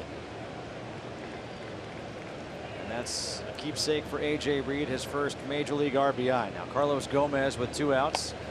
A half swing. That one skirts along that new screen that's been put in this year along the dugout. I love it. I'm telling you. The screen. I love the screen. More and more people are caught up in the real world and on their phones and stuff, and you have to protect them. So. Okay, timeout. Okay. You're calling the phones and social media real world? It's our society today. Absolutely. That's what it is. I mean, That's like saying MTV Real World was Real World. No, it's not. This is our world is all of what we see. You know, the iPhones and the iPads and all this stuff. So if you're going to be on it, okay, we'll just protect you from getting smashed with a baseball when you should be watching the game. But, you know, I think every stadium should have it. I think every stadium is getting it, correct? Yeah, I think every stadium should have it because it is just. There you go. What we talked about is the seats getting closer, right? And these balls travel so fast that even if you're paying attention, you can still get hurt. As Gomez, a wild swing and a miss, and that'll bring this 4th inning to a close. But it started with a bang. Marwin Gonzalez absolutely hammered one to right center field over the fountains, and it's 9-1 Houston.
Salvador Perez leading off here in the bottom half of the 4th for the Royals. Takes the first pitch low and inside for Mike Fiers. 9-1. Houston leading Kansas City. Justin Kutcher alongside Cliff Floyd here from Kauffman Stadium. Inside again, 2-0. Now, during our commercial break, did you talk to me the whole time? You was on your phone, right? See, I'm just saying, the real, that's our society today. You was on your phone the whole time for 3 minutes. Pop foul behind home plate. Now, as that ball come up here. Timeout. I talked to you for 3.5 hours during this game. I don't want to talk to you in between commercials. That's cold. I'll take it, but that's cold. I need to tune you out, okay? Pulled foul.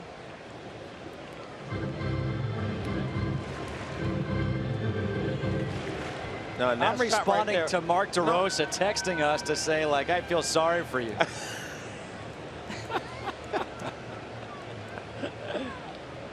I'll tell D-Row to go have a picnic with the family. Oh, 2-2 in that one. Catches Salvador Perez, a hit by pitch.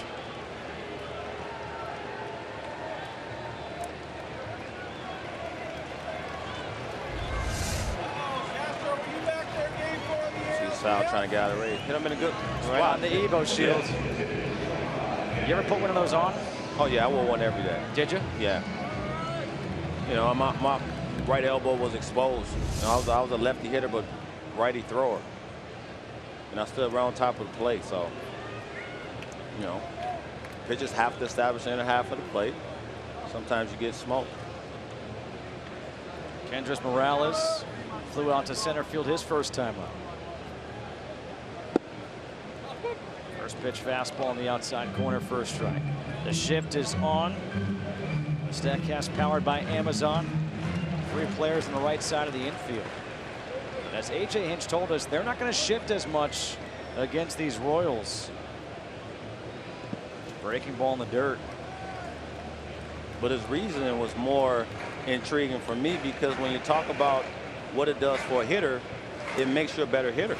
It makes you concentrate a little bit more, because, you know, I think it's perceived that you can control the bat and hit that hole that's wide open, but more times than not, you see balls go right at Valbuena over there at the shortstop position. It's just the way that the game plays itself out. But, you know, I wish you would see more guys try to hit the ball over to the left side, but it's just not that easy. 2 balls and 1 strike to Morales.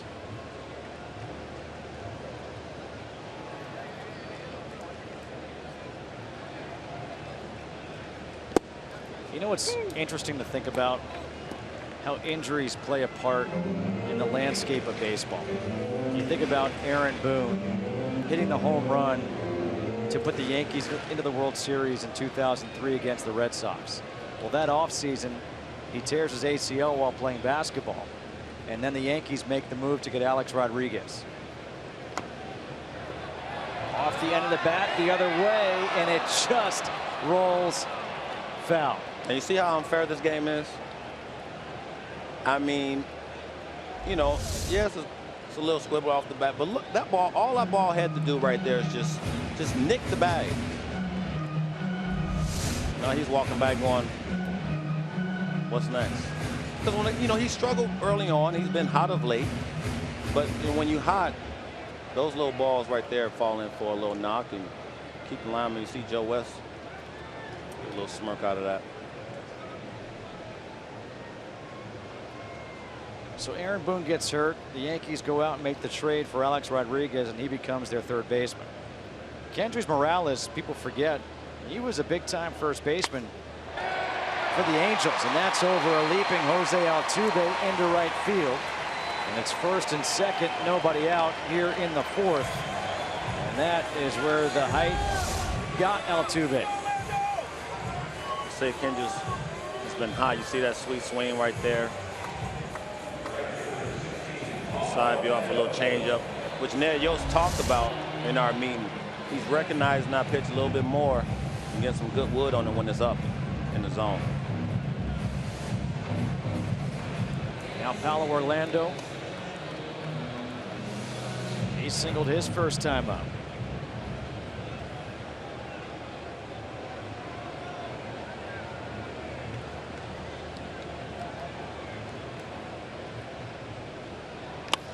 Orlando to right field, chasing Springer back. He makes the catch going back. Perez, he's going to tag up, going to 3rd. Here comes a throw from Correa. The tag, and they got him.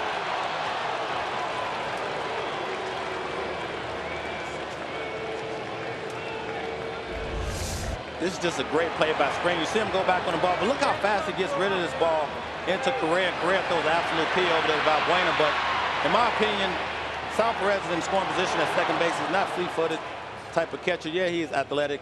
I would like him to stay at second base, but let's take another look. Watch he got this. the hand, and he was safe at first possibly, but the foot came off. And that's what Joe West was pointing at, was he pointed at the foot. The hand obviously comes off, and the tag stays on the foot.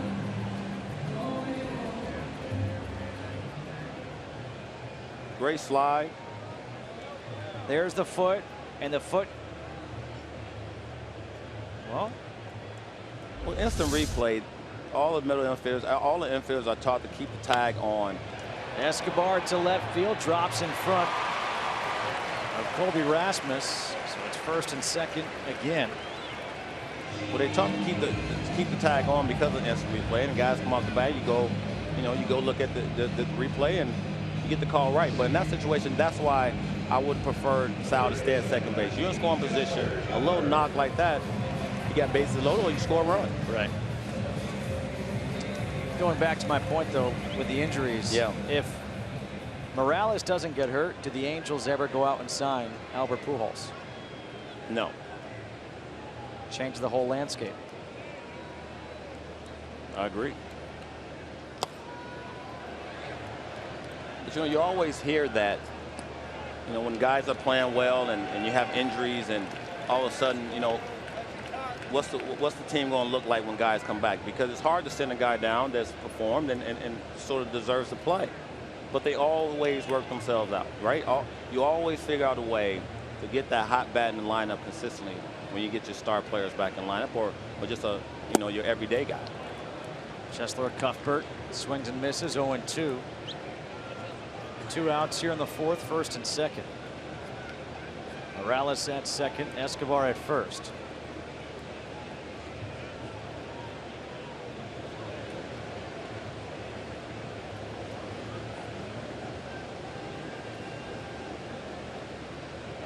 The 0-2 from Fires. Off the end of the bat, foul. Stays 0-2.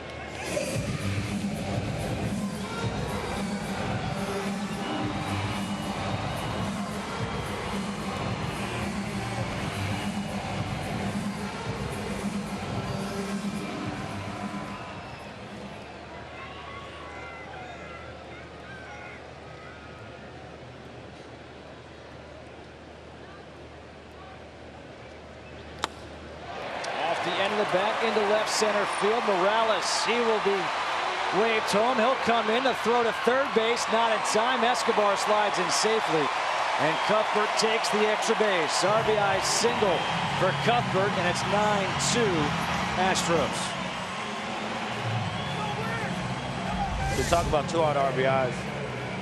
I always say that's the best RBIs because you got to focus a little bit. You see that goes down on the changeup and gets to a little slider. This is good piece of hitting and also good base running, heads up base run. You see Gomez goes for third base, try to get out Alcides Escobar, and Cuthbert gets in scoring position at second base. So all around good playing. Which play do you like right there for Gomez? Is the play trying to throw out Escobar at third, or is it keeping Cuthbert at first? Well, you know, I don't mind the throw.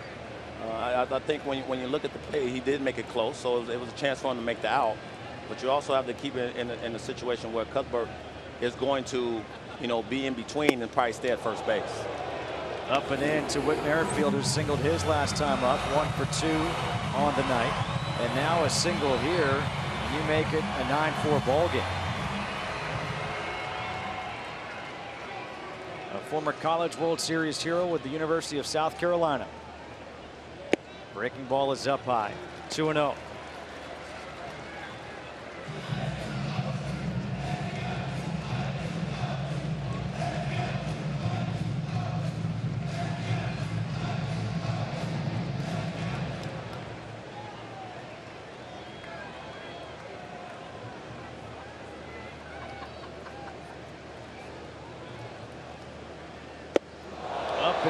Again to Merrifield. Now 3 balls and no strikes.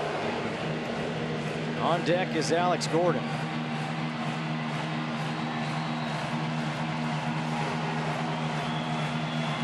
Alex Gordon has been struggling. His first game back off the DL. Before the DL was in a 3 for 30 slide. He's 0 for 2 in this one. A strikeout grounded into a fielder's choice. 3 balls, no strikes to Merrifield, swinging a hot bat.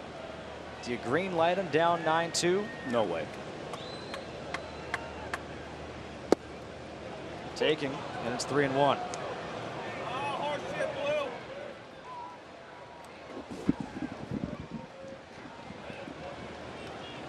What was interesting right there was that was not a fastball thrown from Fires.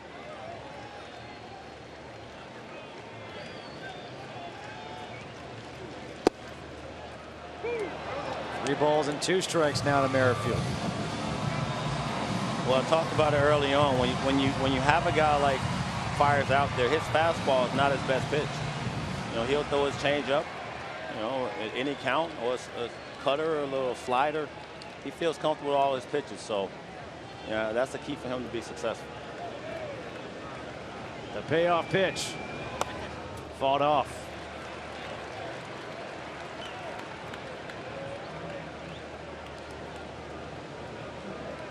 It was a 9-pitch at bat the last time for Whit Merrifield when he singled through that hole on the left side.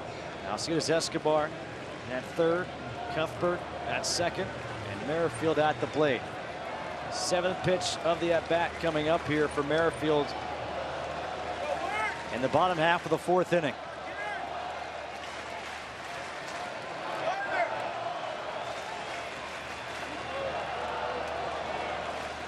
The 3-2, and he works a walk.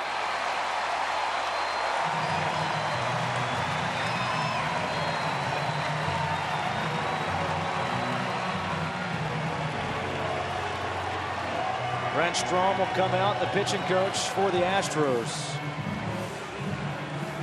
That will lead us to letting you know about Tuesday, July 5th on ESPN. It's the Esurance All-Star Selection Show, as the lineups for both teams will be announced. Then on July 11th, it's the T-Mobile Home Run Derby, also on ESPN.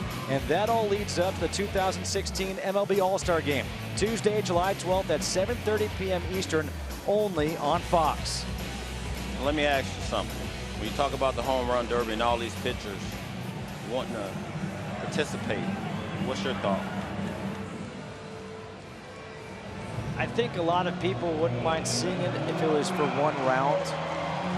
Or having a separate pitchers home run derby, one round. No. I was following you until you did that. What's that? I was following you until you did that one.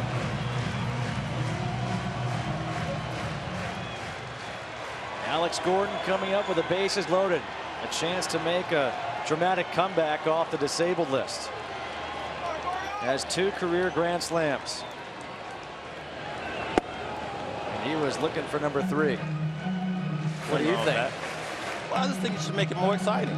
With like pitchers? maybe like, not the pitchers. I'm not into that. I'm really more into like something that I couldn't do, but like a skills challenge, you know, hitting targets or doing something silly to get the fans involved. Like hitting a target from the outfield, that might be interesting for some people.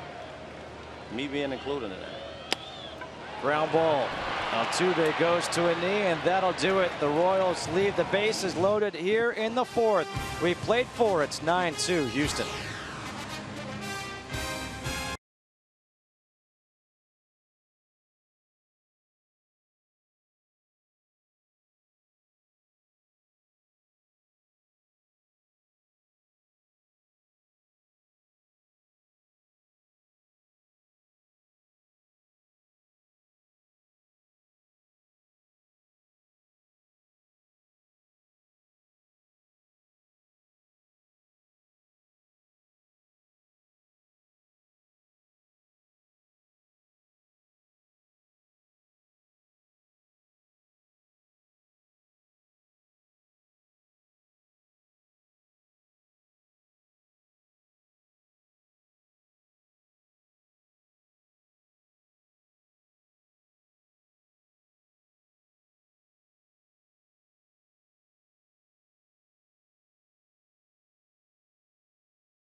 Top of the fifth, 9-2. Astros leading the Royals.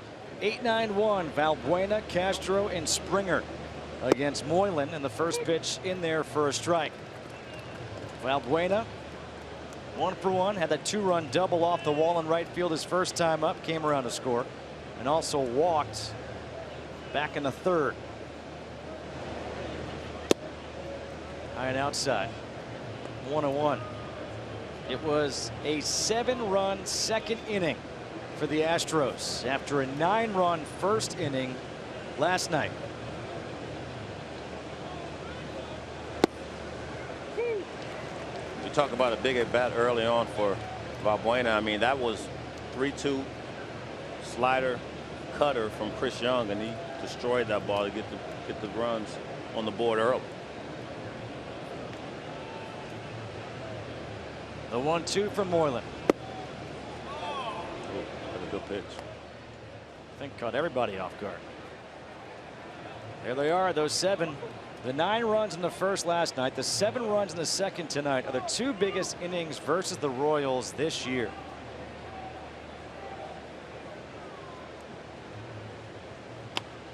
Inside outs, one down the left field line. That's going to drop in fair territory for a base hit. And Valbuena is on his way to second, and that is his second double of the night. So one of the doubles was off the wall. This one, little blooper down the left field line, but they both go as doubles. Line drive in the book. Just inside that left field line right there. A beautiful thing. They actually hit a little bit of the chalk. How about the offense for the Astros? What do they say, that 300 will get you in the Hall of Fame? They're hitting 500 as a team tonight.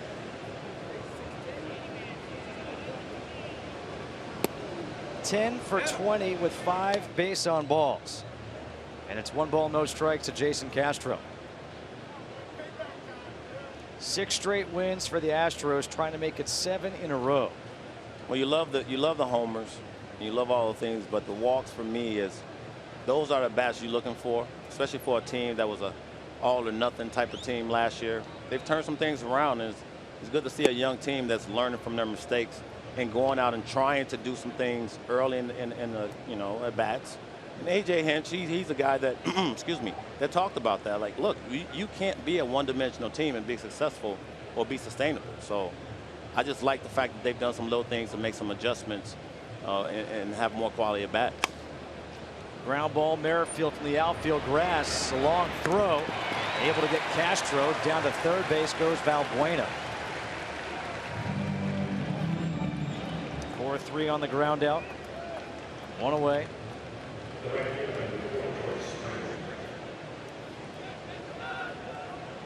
And here's George Springer. Springer, the only player in the lineup not to reach base for the Astros. He's 0 for 3, a ground out and 2 strikeouts, 1 swinging, 1 looking. The infield is in, and he fouls the first one back. You never want to be in that situation, but when you have a day like he did yesterday, it's okay. You mean a day where he had a triple and a grand slam in the same inning? Yeah. Becoming the first player in the modern era, meaning since 1900 to do so? Yeah. Think about that. Yeah, we're in 2016 remarkable. and he's the first player to do that. That's pretty incredible. Yeah, I mean, you watch his approach and you watch some of the things he's doing, and you look at it and you say hard work pays off. Out straight back, 1 ball and 2 strikes. This is a guy who really was kind of a late bloomer to the game of baseball. He's from New Britain, Connecticut. Went to the University of Connecticut for college. I asked him why he chose UConn. He said, honestly, I didn't get many offers. Southern Central Connecticut State University. He said, I got late offers from LSU and Vanderbilt, and my dad was really big on commitments. Chopper over the middle. Escobar will make the play. Holding at third base is Valbuena. So it's a ground out 6-3. And so Springer honored his commitment to UConn, went there, and everything has worked out pretty well for him. Yeah, you baffled me with that one earlier today. I had no idea. I mean, but when you talk about athlete, he's a freakish athlete. I mean, the makeup, watching him yesterday with, take BP with the short sleeves on. You're looking at the arms, you look at the body, you're going, I mean, can't miss type of talent.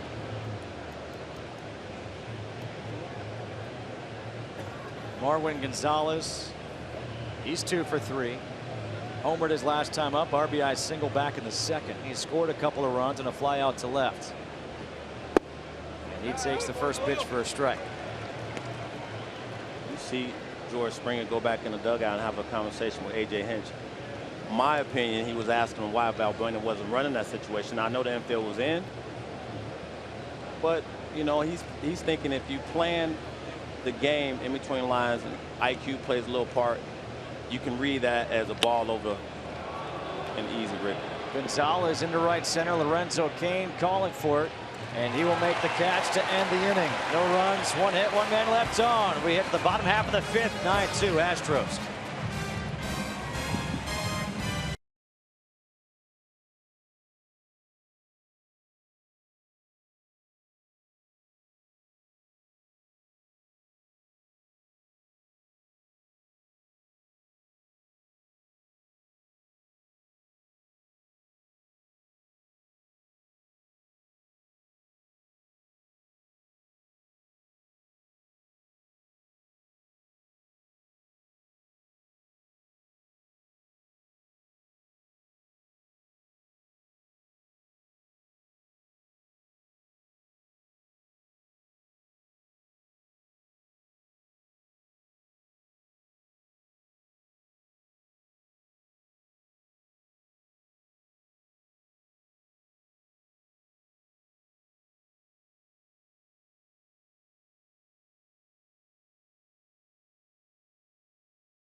Sponsored by Samsung and the Galaxy S7 Edge.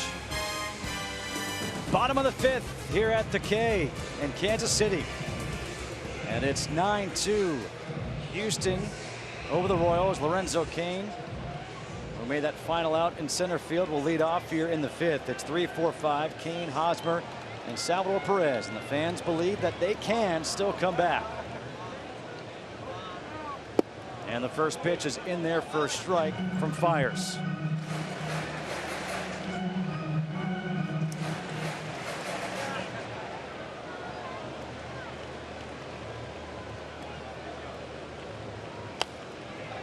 Is fouled away. No balls and 2 strikes. And the last at bat for Lorenzo Cain. The StatCast. Watch him get down the line. The max speed 21 miles per hour to beat out that missile from Carlos Correa and drive in a run on the RBI fielder's choice. That's sniffing a steak, as they say back in to right field. Springer is there. 1 away. In the days when I was playing, I tell you what, I like the StatCast on him running. Yeah. I wouldn't mind seeing a StatCast on a throw from Correa. That was a peak. Yeah, he threw an absolute bullet over there at first base. But,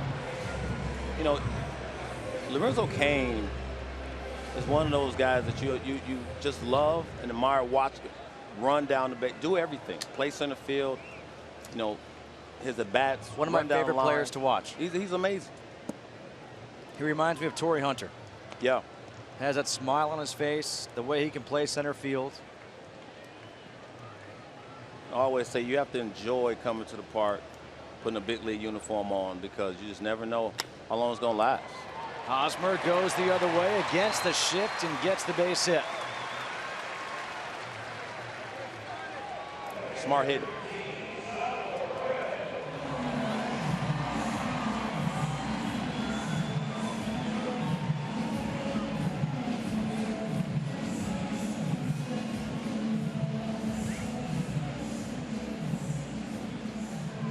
Now Salvador Perez was hit by a pitch his last time up, then was thrown out at third base 9-6-5.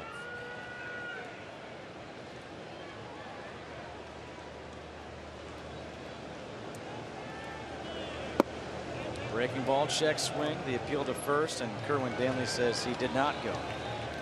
I really enjoyed going to camp this year in Kansas City, just going up to Surprise and getting a chance to talk to all these guys. Sal being one of the guys that came out and talked the longest, just about how fun it was last year, of course.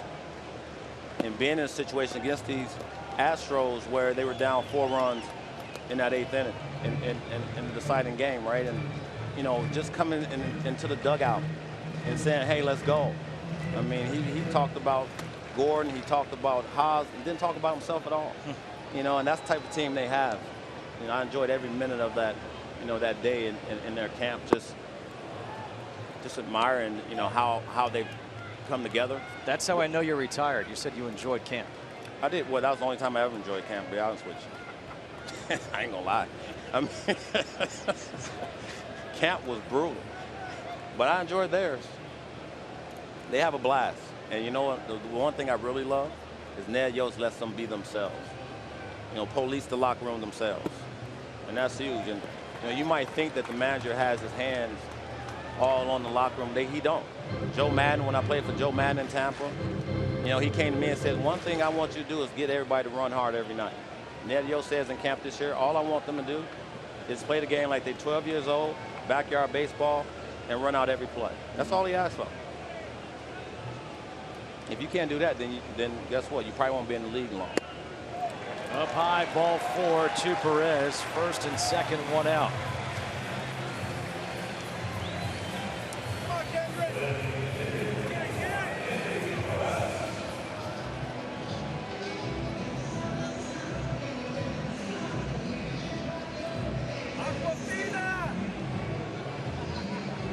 One thing Ned Yost told us is it would be nice, you know, if we had that, you know, bloop in the blast capability. We don't have many home run guys in the lineup. The guy at the plate right now, Kendrys Morales, they signed him for that. Right now, they would love that 3-run homer. Trying to get back in this game. Bottom half of the 5th inning.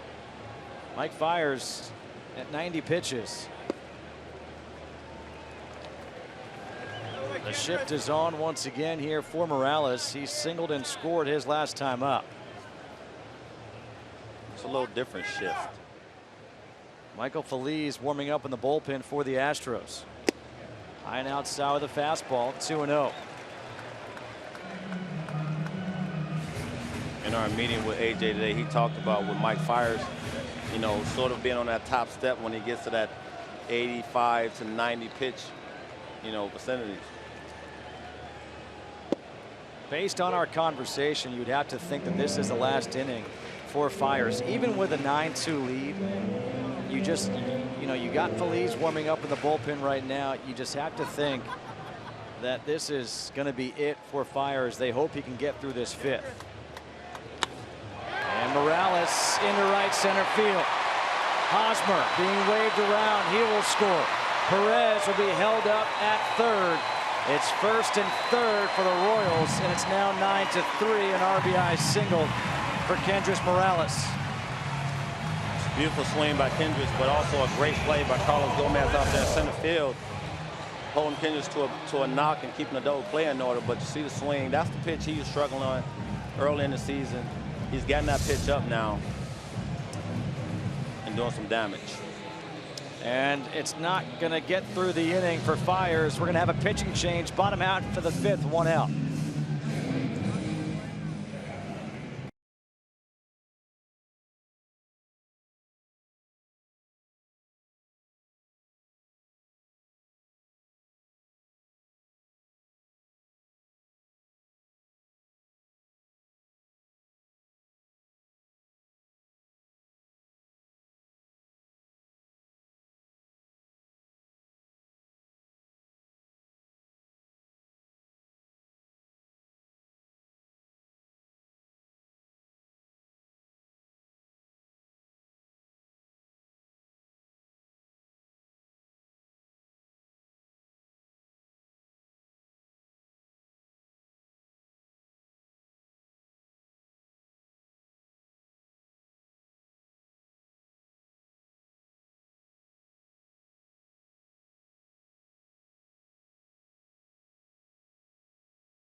Second, that is the reason for the big lead for the Astros, but the Royals are chipping away.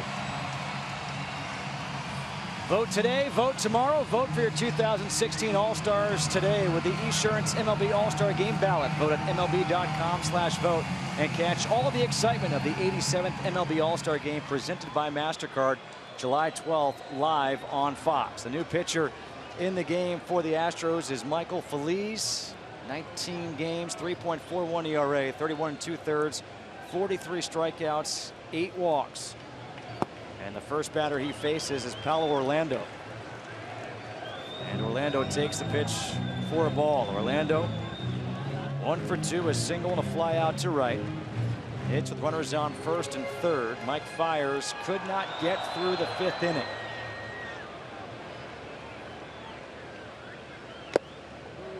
And a foul tip into the mitt of Castro. 95 on the gun from Feliz. And you see Fiers in the dugout, and you know he's disappointed right now because he was given a huge lead. 7 runs in the second. They were up 7-1, then 9-1, 9-2, now 9-3. And he's got to be thinking, I've got to get through at least 5. Because, I mean, at the very least, you're thinking, all right, I'm going to get a win here today. Right. Now he's not even in line for the W. Yeah, it stinks, but I think, you know, he understands. You're right. He understands that the pitch count got him. And when you do that, you put your manager in a tough spot. So, I mean, today's game for me is about quality starts, and I think he went out there and did what he could today. It's a tough lineup still. No matter what the score is, the Royals lineup is a tough one to get through, and he had the battle. 2 balls and 2 strikes here to Orlando.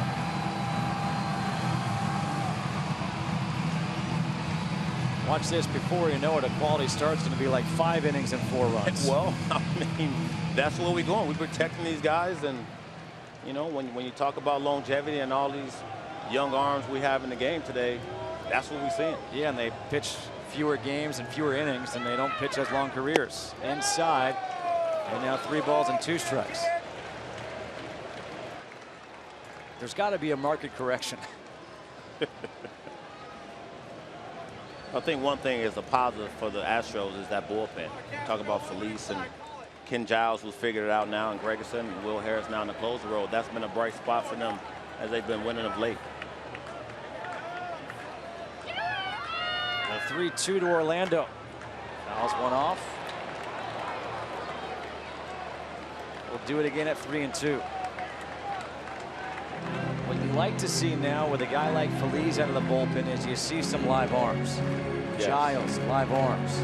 You need those. I mean, come playoff time, you need live arms out of the pen. You need big arms, absolutely. And you also have the luxury to move guys around when they're struggling, right? I mean, Will Harris has done a terrific job, 6 for 6 and closing out games, making the pitches and doing what you have to do. Down low, ball 4, bases are loaded.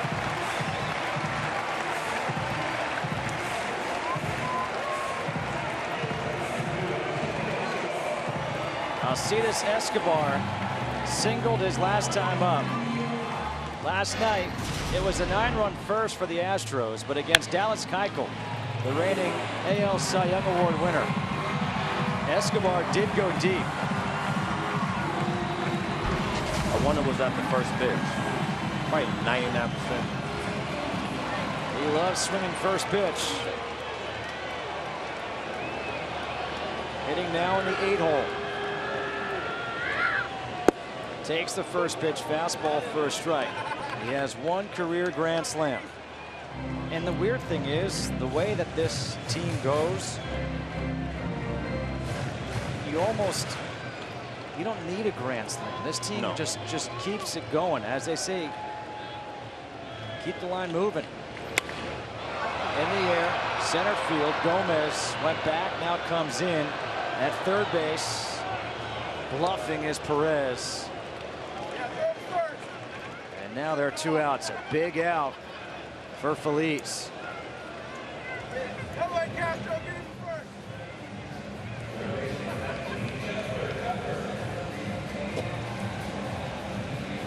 So now it's up to one of the young guys. Cheslor Cuthbert. 2 for 2 already tonight. A couple of singles, an RBI, a run scored. He's the one playing with Mike Moustakas out for the year with a torn ACL. Like Escobar, Cuthbert also hit a home run last night.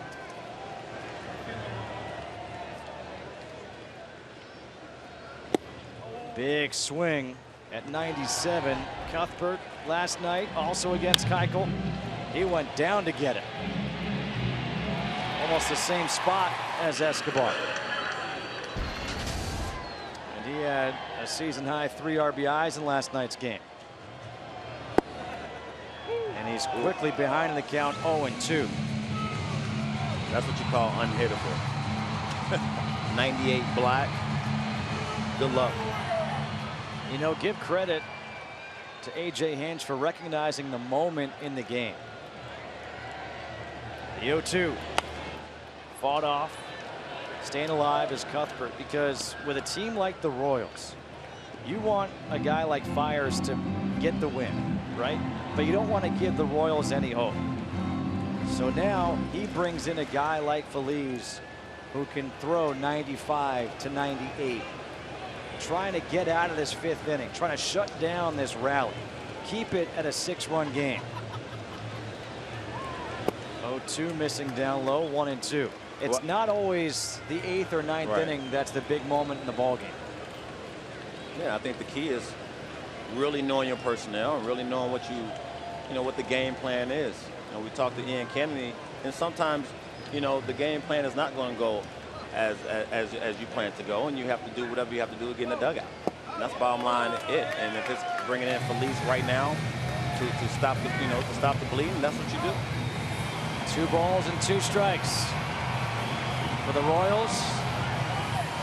Again, their line, their slogan: keep the line moving.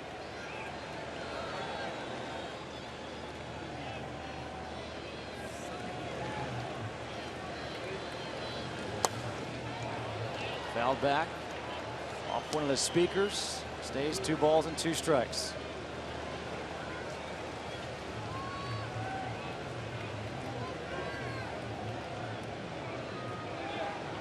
One thing that's impressive about the Royals is they're not trying to hit the ball at the ballpark, so their quality of bats are just fouling off pitches and hoping the Phillies makes a mistake and they capitalize. In the air to right, Springer going back. He is there to make the catch, and the Royals will leave the bases loaded in the 5th. 9-3 Houston.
Sponsored by Bud Light.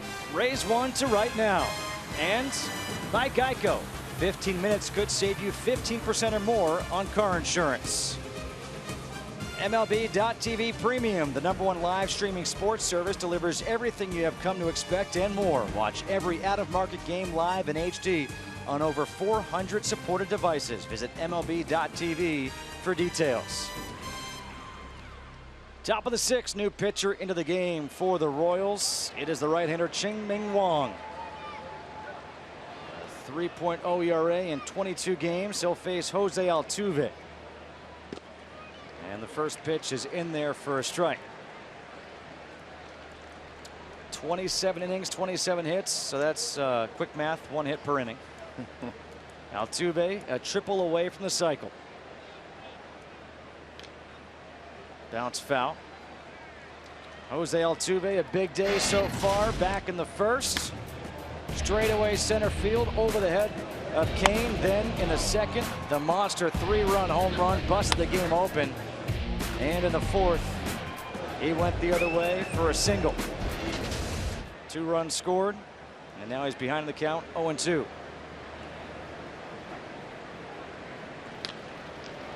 And in the gap to left center field. You gotta go. He's on his horse. Here's Altuve. He trips around second base, and he has to hold up there. He was going for 3. Oh, that is hilarious. That must be TV. Now that's something else.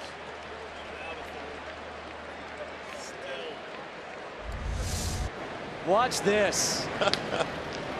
Out the box, he is getting it. He can smell that triple. He knows he needs it. Helmet comes off. Crash landing. He'd been out anyway. I love the effort. Belt buckle's coming undone.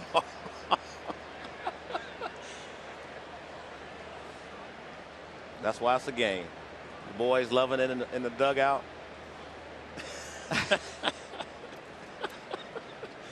That'll be on the highlight reel for a while. So instead, it's a leadout double for Altuve. So he's now 4 for 4, and Carlos Correa, he goes the opposite way, and Altuve, he's going to score easily, and Correa has himself an RBI double. And now it's 10-3. Astros on top. This is an absolute hitting clinic these boys putting on today. See Altuve dropping. You like that? Those boys who loving every minute of what he's doing this season.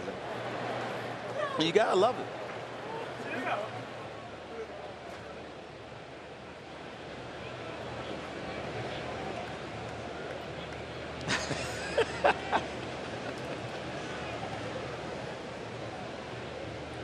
There are so many elements of that play to really love. One, the effort. Right. Two, the fact that he knew he needed a triple. So as soon as he hit it, he was thinking, I might have a chance. He was getting it. You hear me out of the box? I mean, he was flying, low riding all the way around. So he crash landed at second base, but hey, he could smell it. Obi Rasmus out in front of that, 1 ball and 1 strike. We threw up a stat, you and I, well, we didn't throw it up. We actually called it out. They were 6 for 8 with 3 bombs. I mean, that's gotten better, right? The 2, 3, 4 guys in that lineup. When I say hitting clinic, I mean, Correa, both these guys, gap to gap, homers. It's been fun to watch. I mean, think about it. In the second, Altuve hit his home run to left field. Correa then goes opposite field for his home run. Now, Altuve goes to left center for his double. Correa goes to right center for his double. You can't defend that. You can't. I mean, gap to gap. And this is one of the best teams, talking about the Royals, in terms of positioning in the outfield. The 1-2 to Rasmus. And it's 2 balls and 2 strikes. As far as the updated statistics for 2, 3, 4, it's now 8 for 11 with 3 home runs, 3 doubles, and 7 RBIs. That's still all right. I need 10 ribbies. That's impressive. You do realize it's still the 6th inning. Yeah, I do. Edinson Volquez, last night's starter. He's saying, oh yeah, I know what they can do. A pop up right side of the infield, Whit Merrifield. He is there. And that's the first out here in the 6th. And let's take a look back and just enjoy it.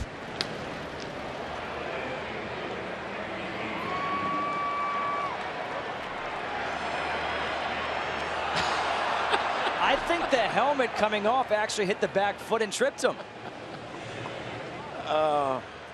Whatever it was, I could watch that all day. I love when guys having fun. I love when the dugout's doing that. I mean, it's just, that lets you know everything in perspective, man. A.J. Reed at the plate, still looking for his first big league hit. Had his first big league RBI his last time up with a sacrifice fly. Has also walked and scored a run.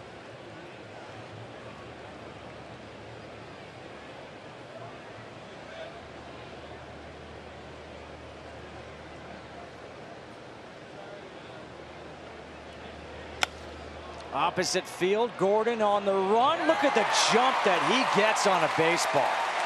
Man, is that fun to watch. 2 away as he takes a base hit away from A.J. Reed, but watch the helmet trip him up. You might be right. You sound shocked. No, well, I mean, I didn't think the helmet. Just because I don't talk to you during commercial breaks. I was like, what is he talking about? The helmet tripped him up. I mean, the helmet had to fall in front of him to trip him up. But no, you're right. It hit the back heel and probably threw him off. 2 outs in the inning now for Carlos Gomez. Good call by you, Just. My bad. Thank you. Watch out. That's a screamer. Ooh. Oh, wow. That guy was not looking, and that came very close. And they're still having a good laugh about it. You can laugh about things when you lead 10-3. When you have now had 37 at-bats in a series. And this is just 2 games in a series with runners in scoring position. And you're also 4 for 4.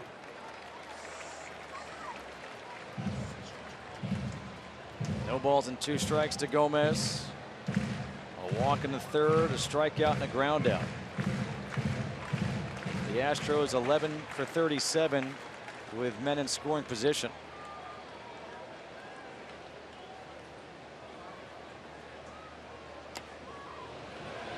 Fouled away, stays 0-2. We have only had one full inning without a run being scored. And that was the opening inning. Yeah. That 7th spot in the second and the tack-on runs. It's made for a long game. Up high, 1-2.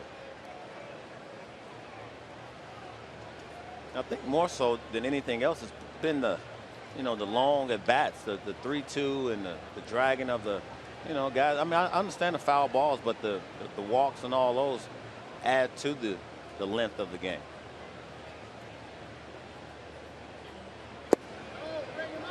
Missing inside, 2 balls and 2 strikes to Carlos Gomez.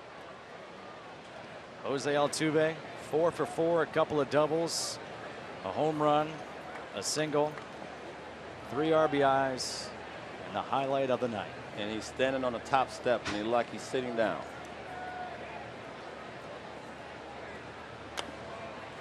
Gomez pops one up, foul territory, first base. Hosmer Perez going over for a look. That's in the Royals dugout. Look at that. I mean, that's a big man right there. I know he's small. Nothing against small guys doing their thing, but he plays 7 feet. What's a smile for, man? I'm just saying.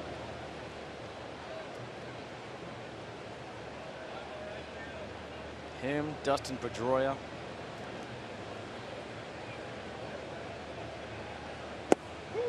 Called strike 3 at the knees to Gomez. But it was Jose Altuve going for the cycle, leading off the inning. Tripping around the bases. He liked it. His teammates loved it.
Bottom half of the 6th, top of the order, Whit Merrifield to face Michael Feliz, and the first pitch is low and outside for ball 1.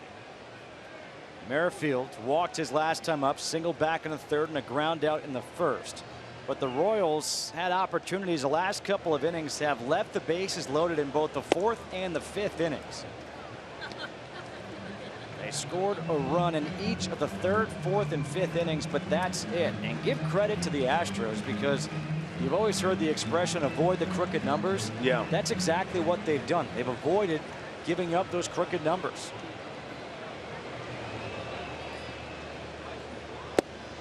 on the outside corner, 1-2. Well, you look at also the plays they've made in this game in some crucial situations. A double play early in the game on a good play by Valbuena over at third base. A couple of plays in the outfield. So when you do that, you keep those crooked numbers at bay.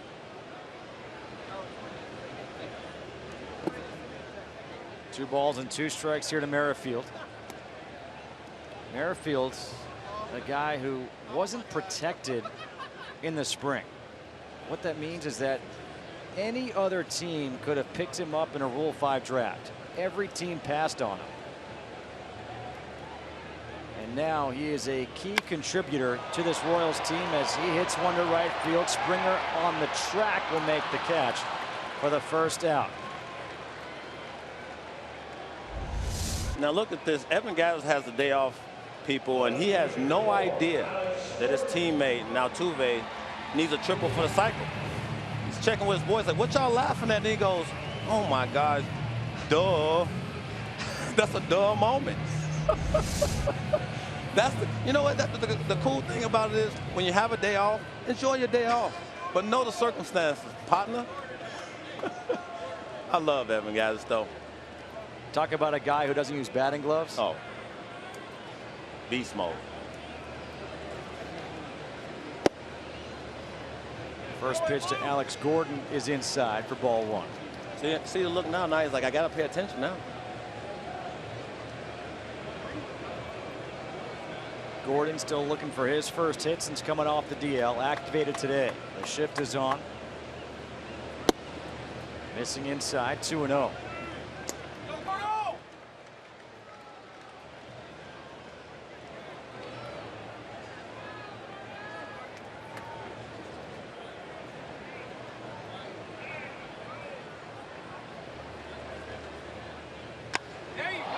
There it is to right field, Gordon. He's back.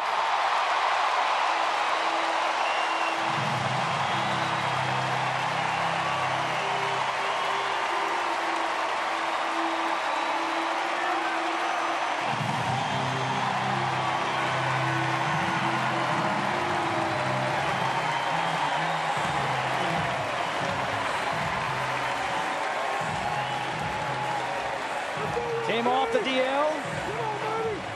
In his fourth at bat, hits a home run, his first hit since coming off the DL. See the fastball splits the plate in half, and Gordy not letting him get away with that one. But you know, just before he got hurt, was struggling. We're on this rehab assignment and did hit the ball well. Hit a homer down there in AAA in Omaha, and I know the Royals are hoping he brings that swing back with him. Now Lorenzo Cain, a single RBI fielder's choice and a fly out to right. Swing he looked like he was fooled on. It's 1 ball and 1 strike.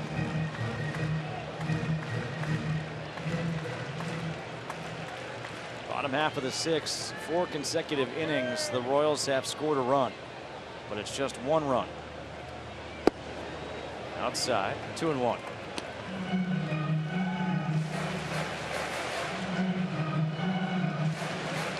Hot night in Kansas City.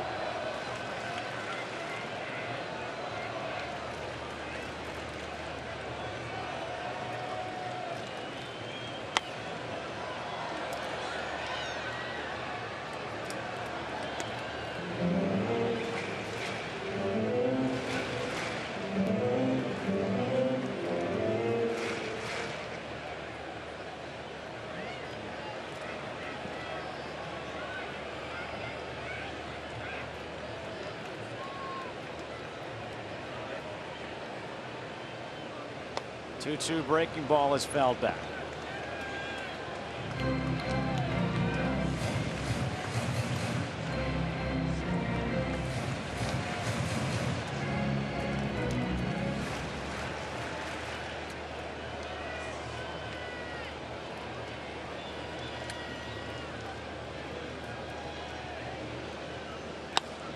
Cain hits the breaking ball to left field. Rasmus over to cut it off. Cain's heading for 2. Here comes the throw, and Lorenzo Cain has himself a double. 11th double of the year for Lorenzo Cain. Well, Justin, you talked about he looked like he wasn't picking up a pitch earlier when he swung that fastball. To me, he was sitting on this pitch to hold it back. Finally got one he could handle. Knocked it for a 1-out double down the line.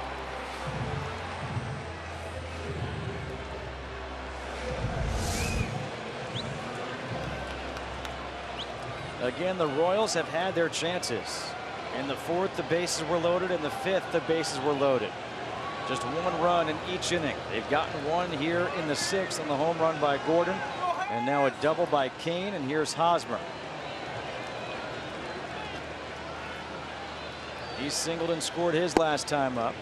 Takes the fastball low and outside for ball 1. And this will get the bullpen moving for the Astros.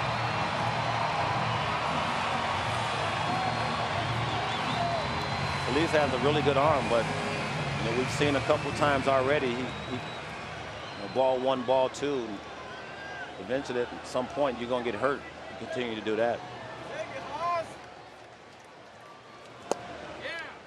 Outside, 2 balls and no strikes.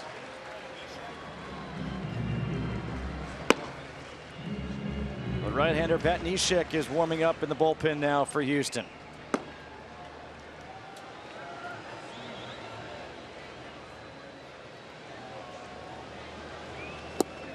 In the dirt, scooped out by Castro, 3-0.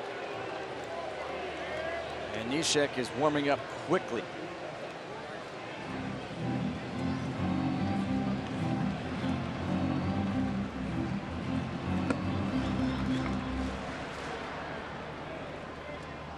Ten runs on 12 hits, 1 error for the Astros.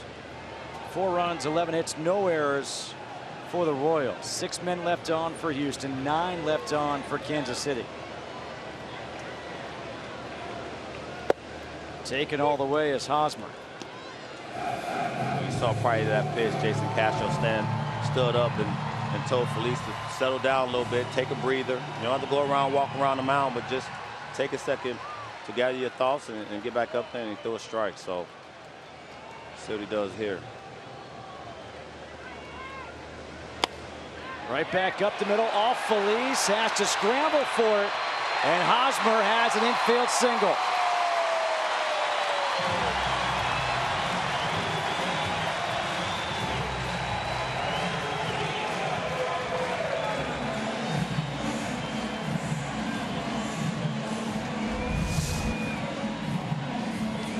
Gets in there a little bit on Haas, but at least can get the glove down in time, and a little too late getting there. But Haas, every manager cringes when their player slides in head first at first base. With a meeting on the mound tomorrow, don't miss Lionel Messi as he looks to lead Argentina for their first Copa America championship since 1993 as they take on defending champion Chile in a rematch of last year's title game. Coverage of the Copa America Centenario final begins tomorrow at 6:30 p.m. Eastern on FS1 or watch it live on Fox Sports Go. He is must-see TV. Playing on American soil, he has not disappointed. Had an incredible goal against the United States in the semifinals on a free kick. And now Salvador Perez trying to have a big moment here for the Royals. His team down by 6, bottom half of the 6, runners on the corners, 1 out. And these fans, they have been believing the whole time. And he chases that first pitch slider in the dirt. Didn't they beat US 3-0? 3-zip or something? 4-zip? I watched a little bit. You know, I mean, I'm a sports guy. Like, you know, I don't just watch once. I watched hockey a little bit this year. Pulled foul, no balls and 2 strikes. So were you happy the Pittsburgh Penguins won the Stanley Cup final? Well, I'm from Chicago, so that should answer the question. No. They didn't play Chicago. Well, the Blackhawks was out early, and I saw lost interest. But, you know, Pittsburgh, they got some pretty good players, Crosby and Malkin. But it was the supporting cast guys that won them the Stanley Cup. Perez in the air to left. Rasmus going back. He makes the catch on the warning track. Tagging from third base is Kane. Going back to first is Hosmer. It's a sacrifice fly, and it makes it a 10-5 ball game.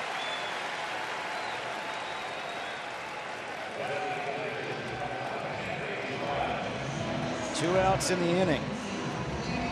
And it's the first time tonight that the Royals have gotten more than one run in one inning. Well, I think to our point, even in our interview with A.J. Hinch, he talked about tacking on runs for that reason, right? You score 7 in the second, and if you don't get those 3 in the latter part of this game, it's a 7-5 ball game, and it becomes interesting. Kendrys Morales, RBI single in the 5th. He's got a couple of singles, an RBI, and a run scored.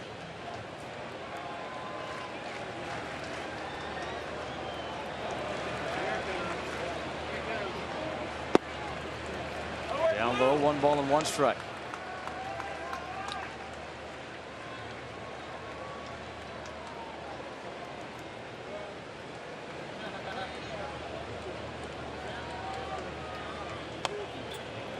Foul back, 1-2.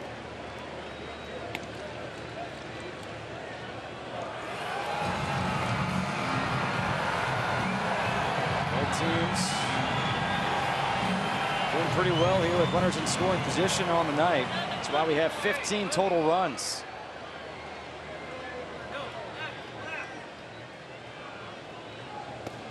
And Morales out in front of the off-speed pitch. He goes down to end the inning, but the Royals do get 2 in the inning. It's a 5-run game as we played 6 in KC.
We move to the top of the 7th here in Kansas City. The Astros doubling up the Royals 10-5. Justin Kutcher alongside Cliff Floyd here at Kauffman Stadium. And it's Valbuena leading off against Chin-Ming Wong. And the first pitch is low and outside for ball 1. Valbuena has reached base all 3 times. A couple of doubles, a walk, a couple of RBIs, and a run scored.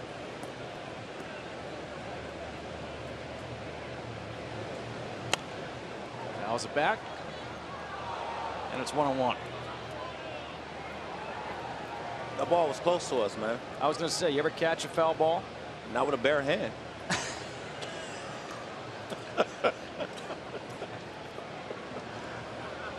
I'm just saying.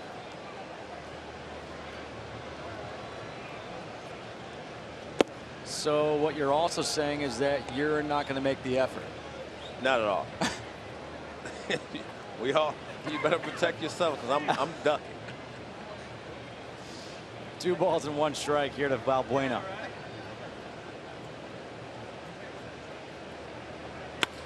That's hit well to center field. Lorenzo Cain on the run. Cain looks like he's got a beat on it, and he does.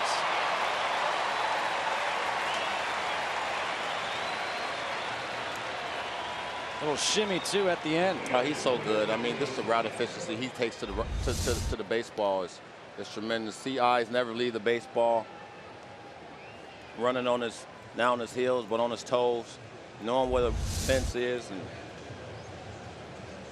and like I say, I always say this, but it's true. You can't teach athleticism. You can't teach these things that you see from Cain. And Rusty Kuntz is one of the best outfield instructors I ever learned from, and just how to get those type of jumps. But Lorenzo Cain oozes and ahs about Rusty and how well he positions these guys to be able to make those type of catches. First pitch is outside to Jason Castro.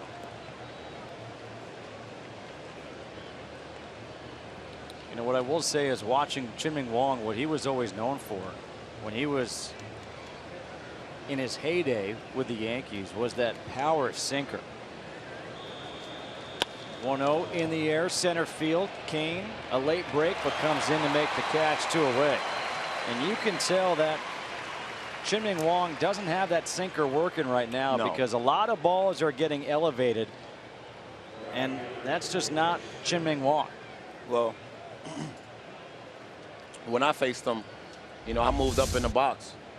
And to your point, he's trying to get the ball to move a little bit, but it's not that downward action. It's more side to side. And, when he was effective with the Yankees back in the day as a starter, he made guys do things that they didn't necessarily want to do. Springer, first pitch to right field. Orlando racing back, reaches up to make the catch. The first 1-2-3 inning for the Royals pitchers of the night, and some help from the defense. It's stretch time here in KC.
Is sponsored by the Lincoln Motor Company and the exhilarating new Lincoln MKZ, and by Sprint. Switch and save today. Learn more at sprint.com/network.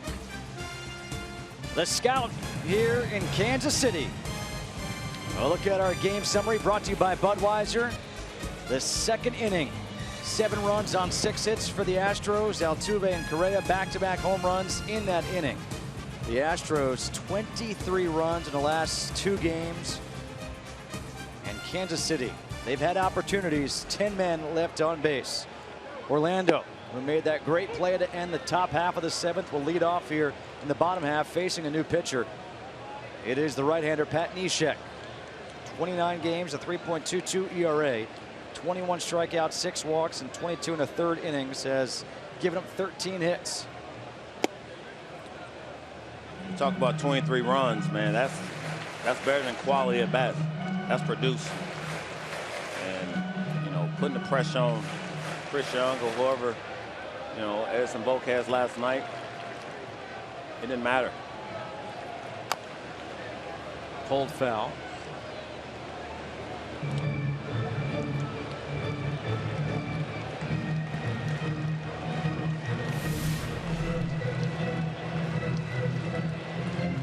When you watch a guy like Pat Neshek, so unorthodox as a hitter, what are you looking at? I'm not looking at all that stuff he's doing in between him throwing the baseball. I'm looking for the baseball. That's it. Orlando off the end of the bat, long run for Springer. That'll drop foul. Because it almost looks like he steps forward. It's weird, and if you get caught up in that, you know, you won't have your same swing. I mean, I remember a guy in Nomo. Yep. Hideo Nomo. And he turned his back to you and all that stuff. If you got caught up, because hitting is having a rhythm, and you get caught up in all that, you know, all the antics and all the stuff and all the movements, you know, throw you off. Ground ball to shortstop, Correa. Easy play for him. 1 away.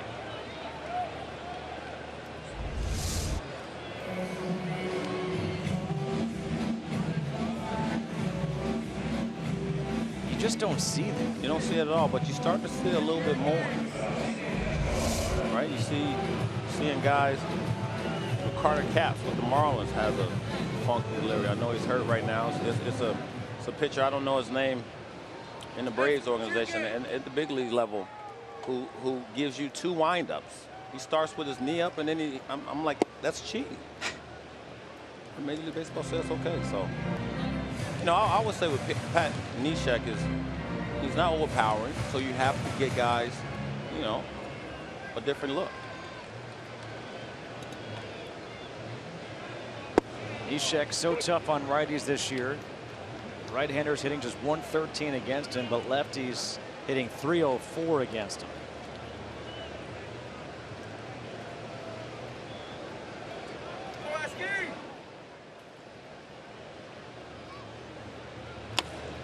Chopper to short.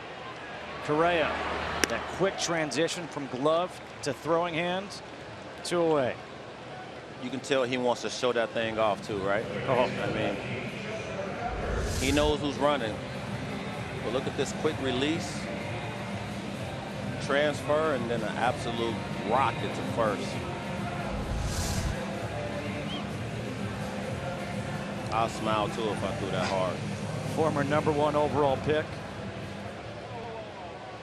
2 outs now for Cheslor Cuthbert. You know, I grew up in Chicago, right, as I told you earlier, and yeah, Blackhawks fan. I was a White Sox fan because they played at night and the Cubs didn't have lights at the time, right? So I had the luxury when I did stay at home to watch some day baseball. My favorite player, excuse me, other than Harold Baines, Sean Dunston. Sean Dunston. Cannon. He used to wait and watch you get halfway down the line and throw a missile at first base, and I loved every minute of it. Oh, it was awesome. I mean, he used to throw like 100 miles per hour from the hole and short. It was almost, I mean, it was times when Harry Carey would say, won't you just put him on the mound? Or just let him throw from second. You know, please. 1 ball, 2 strikes here to Cuthbert. 2 outs, bottom half of the 7th. Justin Kutcher alongside Cliff Floyd here from Kauffman Stadium.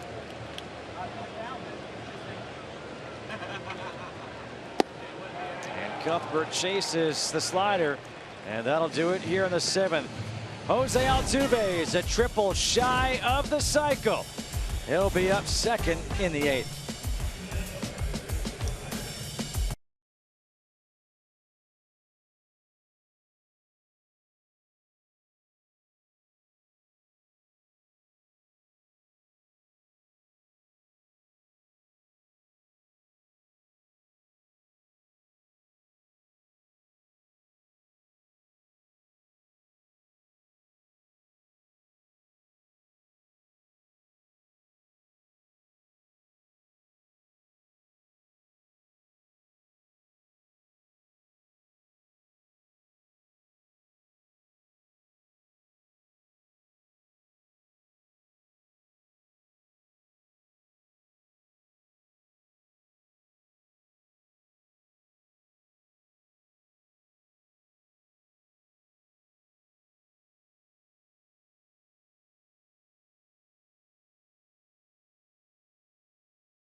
Top of the 8th inning, Marwin Gonzalez will lead things off against Chien-Ming Wang. 10-5. The Astros lead the Royals, trying to win back-to-back games to open up this 3-game set and hand the Royals their first back-to-back home losses of the year. The last time the Royals lost consecutive home games, September 25th and 26th. Of 2015.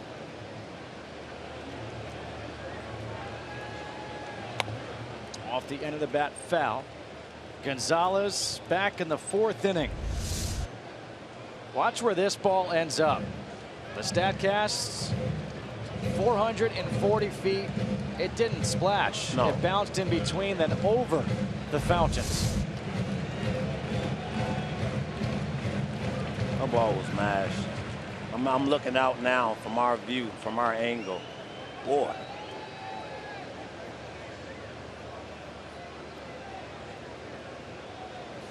The 0-2 from Wong. Ooh. Up and in.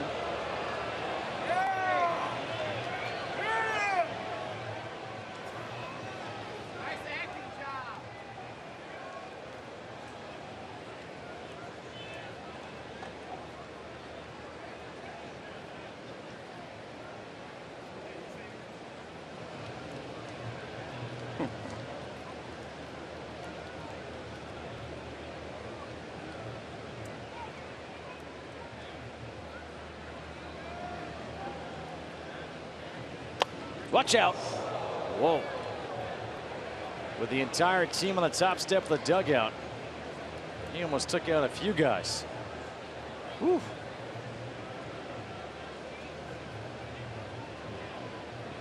It's coming right at me. Yeah. That's when you say, what'd I do to you? Well, then again, that's, look at the net right over the dugout, right? Protecting those fans. I would have went right in the first row. I see now. You see the first one go over there. Now, when I used to be in the dugout and, like, you know, I played with guys like Luis Castillo and Jose Reyes and these guys, and they hit the ball to the left side, just smack the ball, trying to stay alive, and then I come off the top step. that's when I come off. You know, you gave me a warning. Now it's my fault if I get hit.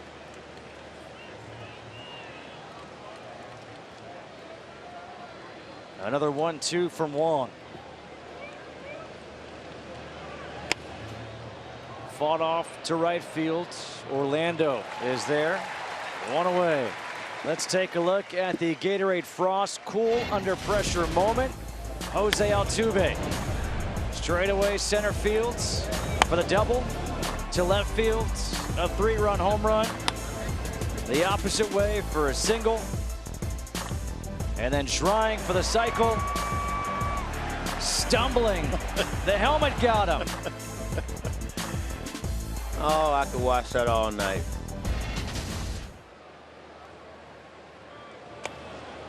Trying for the cycle again. There have been 8 cycles in Astros history.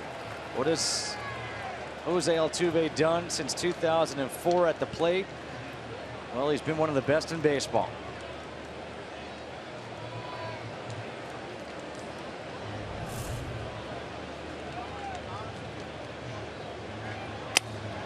Broken back, ground ball to second.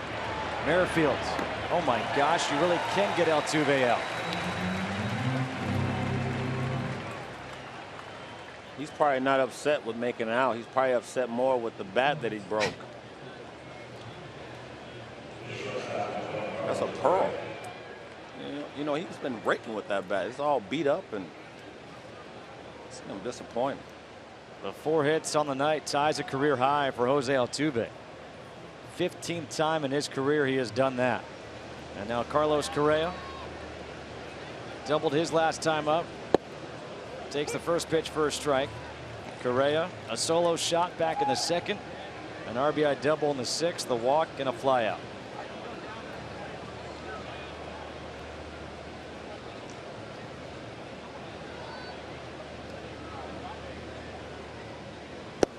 We've seen Correa improve at shortstop. And A.J. Hinch said he is a big reason why the defense, why this team has improved really since May, is because his defense has improved. He could always make the spectacular play, but it was the routine play that he was having trouble with. The 1-1, and his favorite player growing up was Derek Jeter. And they said that Correa didn't really have a routine. So A.J. Hinch actually put Correa in touch with Derek Jeter. They talked on the phone, and ever since that conversation, Carlos Correa has had a routine. Every day he's been out taking 15 ground balls or so, and since that day, he has been better in the field. And that's right there, in my opinion, is a gift for Hinch. The fact that he has Jeter's number and Jeter's willingness to have a conversation, because, you know, to be great, you have to work and consistently work and stay on the field consistently. And that's the hardest thing to do, because I talk about being consistent. It's hard to do at the big league level. And Correa's finding that out, you know, the hard way. Pitchers, when they go into, you know, to their pitchers meeting, they talk about how to get Carlos Correa out consistently. Back-to-back 1, 2, 3 innings worked by Chien-Ming Wang. We go to the bottom of the 8th. It's 10-5 Astros.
sponsored by Bud Light. Raise one to right now. And by Arm & Hammer and OxyClean, official partners of Major League Baseball. Bottom of the 8th at Kauffman Stadium. It's 10-5. Astros over the Royals. 10 runs on 12 hits. 1 error for the Astros. 5 runs, 12 hits, no errors for the Royals. The new pitcher is Ken Giles for Houston. 34 appearances. The ERA is not pretty. 5.4. 30 innings, 35 hits, 41 strikeouts to 10 walks. He has surrendered 5 home runs, and he'll face the top of the order: Whit Merrifield, Alex Gordon, and Lorenzo Cain. Merrifield, 1 for 3, a single, a walk, a ground out, and a fly out. And the fastball at 98 is inside for ball 1. Well, I think you look past the numbers, excuse me, with Ken Giles right now, and look at the confidence of the baseball coming off his fingertips. That's key, you know, for any pitcher, of course, but for him in particular, it's been a struggle. But I think for the most part, you know, talking to A.J. Hinch, the fact that the ball is coming off his hands with more confidence, knowing that, you know, he's not thinking about making mistakes, but just trying to hit his spots consistently, he's been pitching better. 1 ball, 1 strike to Merrifield.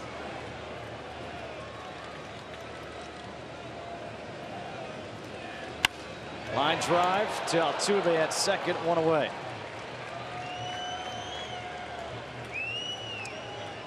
Baseball's 2 biggest summer events back-to-back. The T-Mobile Home Run Derby on ESPN July 11th at 8 p.m. Eastern. And the very next night, don't miss baseball's biggest stars at the 87th All-Star Game presented by MasterCard July 12th on Fox. Coverage begins at 7:30 p.m. Eastern Time. You asked me about the Home Run Derby. I have to admit, last year the changes they made with the time limit, it was better. I thought it was better. Yeah, well, you know, when you look at Todd Frazier being at home and winning it, that's what made it better for me.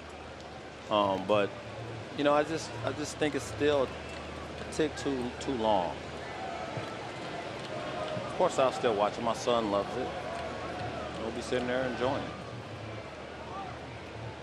Alex Gordon homered his last time up. Fouls it the other way. 1 ball and 1 strike.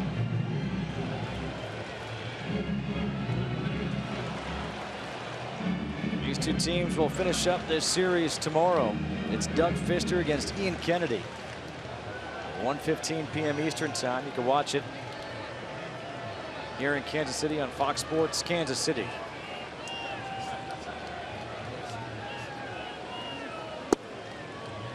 Going inside. 2-1.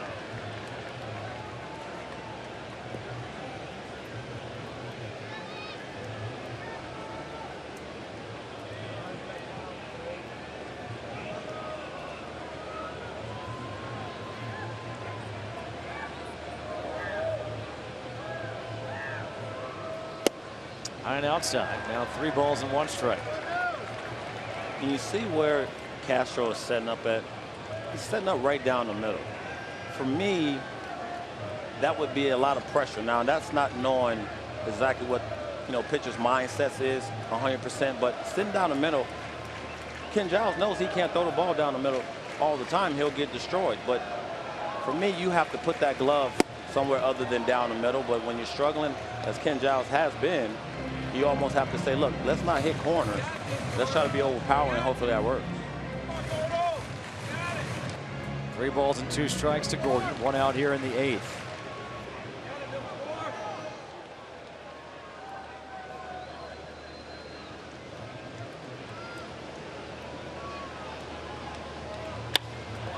And Gordon down the right field line. This will one-hop the wall. Alex Gordon, his last 2 at-bats, has a home run and now a double.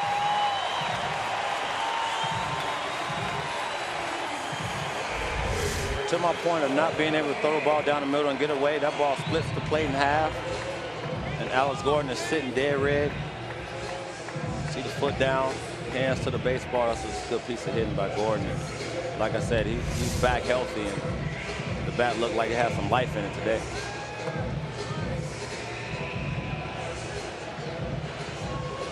Now Lorenzo Cain, who doubled his last time up, came around to score.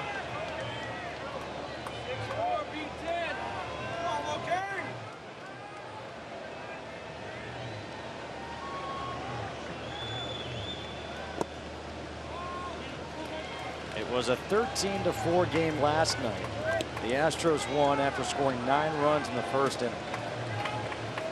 It's a 10-5 Astros lead tonight here in the 8th after scoring 7 runs in the second.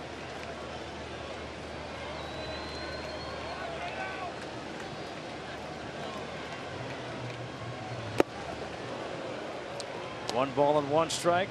Lorenzo Cain, StatCast, look at him in the outfield. We showed his speed down the bases. In the outfield, tracking one down. Did you see that right there? He was flat-footed and the ball was hit. He goes, oh, I can go get that. That's how good he is. He was almost sitting there chilling, like no anticipation of that ball coming out there. Going down the right field line, Springer on the run by the wall, and that will slice foul. Speaking with George Springer yesterday, I asked him, what's your favorite position? And he said, my favorite is center field. That's where I'm most comfortable, but I'm starting to get more and more comfortable in right field. He said, I like the different angles. He said, I actually love the wall.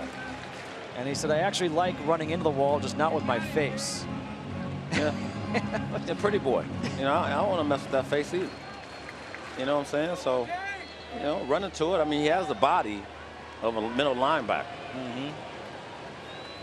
But I think he's being a little bit more smart about running to the walls and trying to get, you know, get that body to stay out there for 15, 20 years. In the dirt, 2 balls and 2 strikes. I also like to see guys like Springer, young guy moving around. You see Cain late on that fastball from Giles. He whistles over to Gomez. Hey, take a few steps over. I mean, you don't always have to start with the center fielder moving you around. You know, you get a good feel for something, shade around a little bit, and cut the gap off. 2-2 ground ball. Correa, pretty backhand, and shows off the hose again to get Cain at first. Gordon has to hold at second. We talked about the regimen and all the things. His favorite player being Derek Jeter. Well, G used to make this play in his sleep. You see a young Correa doing the same thing. Picks up his target and unleashes a laser beam. I'm telling you, that's a hard play to make. And when you start making them look easy, you know, that's when you start feeling good about everything that you do before the game. We talk about the regimen, we talk about all these things, but when it pays off for you in the game, you continue to go out there because the summers do get long. Hosmer out in front of the off-speed pitch, showing 1. You know, you mentioned Springer out there in right field looking like a football player. You think about different guys in baseball, outfielders, some of the young guys who have builds like football players. Mike Trout, Giancarlo Stanton, Yasiel Puig. These are some big athletic dudes. Absolutely. Chopper. Difficult hop by Correa. He was almost fooled, didn't know what to do, and took an in-between hop to make that play. That is not easy. We're through 8, 10-5 Houston.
Chien-Ming Wang is out there for his 4th inning of work. Came in the 6th. He has worked back-to-back 1, 2, 3 innings, and he'll face Colby Rasmus. First pitch swinging off the end of the bat to right center. That drops in for a base hit. So Colby Rasmus picks up his 2nd hit of the night.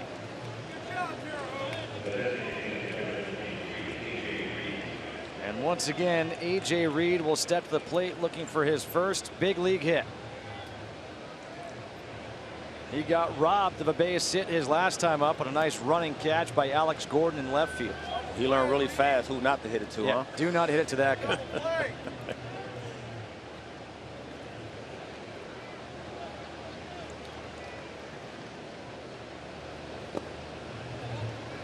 Perez gets away from him, and taking the base is Rasmus. All right, so as we're waiting A.J. Reed's first major league hit, I asked you before your first major league at bat. You told me who it was against. I think it was Tommy Green. Yep, you were right. All right. And you said you struck out. You were correct. It was 6 pitches. You struck out swinging. Struck out 5 times in a row. Who was your first hit against? Dave Tailgater. I'm sorry, that's incorrect. Oh. Bobby Jones. Well, I remember my first tater. That was Tailgate. Well, that's great, but that was not the question. I don't care about a little swinging bunt. It was a swinging bunt my first time. 6'4", 250, and the swinging bunt's my first knock. Hey. I wonder what I did with that baseball. It went as a hit. Moops or Moores, it doesn't matter. The question was. That's what I want to do with my first at bat, but just keep it fair. Well, it's 2 balls and 1 strike here to A.J. Reed. The youngster just called up. His family in attendance. He's already got 1 baseball stashed away for his first career RBI, a sacrifice fly back in the 4th. And now facing Chien-Ming Wang, top of the 9th, his team up 10-5. Not in front of the off-speed pitch, 2 balls and 2 strikes.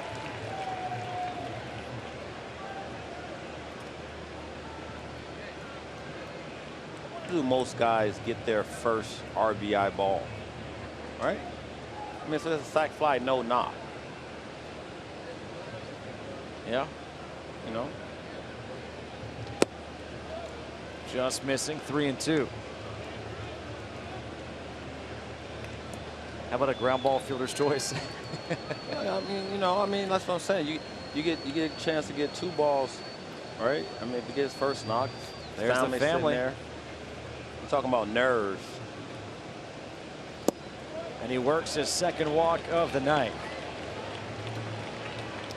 Tuesday, July 5th on ESPN, it's the Esurance All-Star Selection Show as lineups for both teams will be announced. Then on July 11th, it's the T-Mobile Home Run Derby, also on ESPN. And it all leads up to the 2016 MLB All-Star Game, Tuesday, July 12th at 7:30 p.m. Eastern, only on Fox. We're seeing all the guys that's leading votes, right, with the Cubs, right? The whole infield is from the National League side. Was it just last year when we was having a lot of discussion about all the Royals? Yep. Right? Not nobody saying anything because it's the Cubs and they win it. Now it's just weird how nobody says anything other than, oh well, they all deserving. When you look at the Cubs infield, yeah, they've had some good, some good season thus far, but. Big swing by Carlos Gomez. 1 ball and 1 strike. Let me ask you this. The Cubs 48-24. The Rangers 47-27. Is there any team? Are the Cubs that much better than anybody else? Are they dominant? Are they a team that you think, okay, they're my World Series favorite bar none? No, I really look at, they're beat up a little bit from an outfield standpoint. You look at the back end of rotation. Everybody rotations at the back end has, speculation or question marks. But, I think when you look at all the pieces, they have the right pieces in place. I mean, they're not a humongous, when you talk about stats and all that, they don't jump off the paper and, as a big team. But collectively as a group, they have all the pieces. What about the bullpen? I like the bullpen, but I think they need another piece. And I think, you know, when you look at the Yankees and what they have at the back end, I mean, the Cubs have the pieces to go get one of those big guys, and whether it be, you know, Miller or Chapman. Yeah, but Betances is not going anywhere.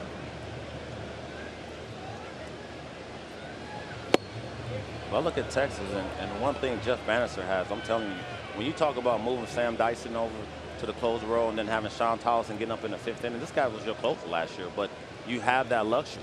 And, you know, you look at the rotation, it's beat up. You Darvish, Derek Holland on the DL. They have some question marks as well, but.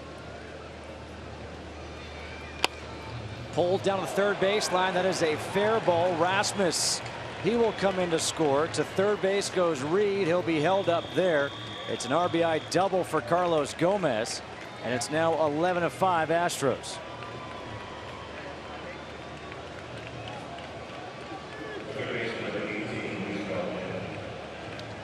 12th double of the year for Gomez and his 16th RBI. Well, I talked about it earlier. I know he's been struggling. You look at the numbers. They don't jump out, but last 9 games, he's in about 415. So he's starting to get it right. That'll bring up Luis Valbuena. Came through the big 2-run double back in the 2nd. That got the scoring started, and he drives one to right field for a base hit. That'll score a run as Gomez is held up at 3rd. And now it's 12-5 Astros. That right there got the fans up out of their seats and heading for the exit. And here comes Ned Yost. Looks like this will be it for Chien-Ming Wang.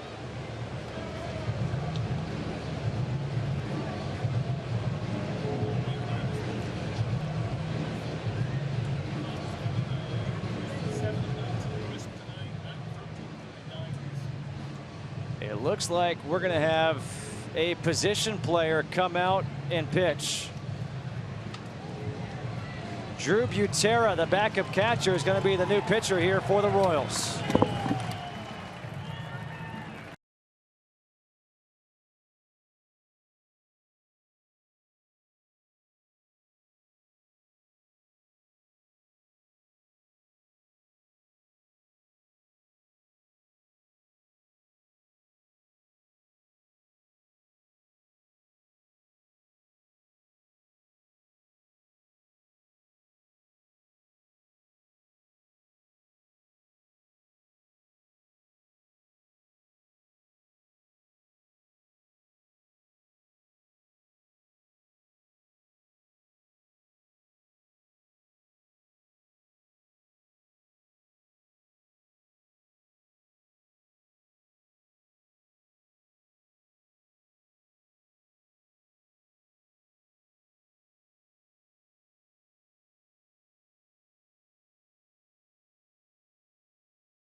Kansas City, the Astros and Royals finish up this series. Coverage starts at 12:30 p.m. Central on FS Kansas City. It's Doug Fister against Ian Kennedy. And right now we've got the position player pitching alert. That's right, Drew Butera is the new pitcher for the Royals. 4th career pitching appearance, 2 2/3 career innings. The first Royals position player to pitch since Mitch Meyer back in 2012. And he faces Jason Castro. Utera, the backup catcher. For all these fans sticking around, they like to see this. Yeah, it's cool. Well, I don't know if it's cool, but you know, they like it. Castro to right center. Orlando on the run. He will not get there.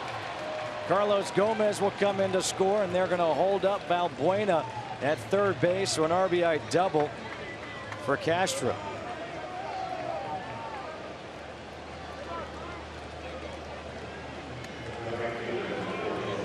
(13-5). Back-to-back games. The Astros have put up 13 against the Royals. And they are now 8 for 20 tonight with runners in scoring position. And here's George Springer. 0 for 5. Utera bringing it at 88. I was looking for the miles per hour somewhere. I was like, wow. Off-speed pitch, 77. A little change piece too, huh?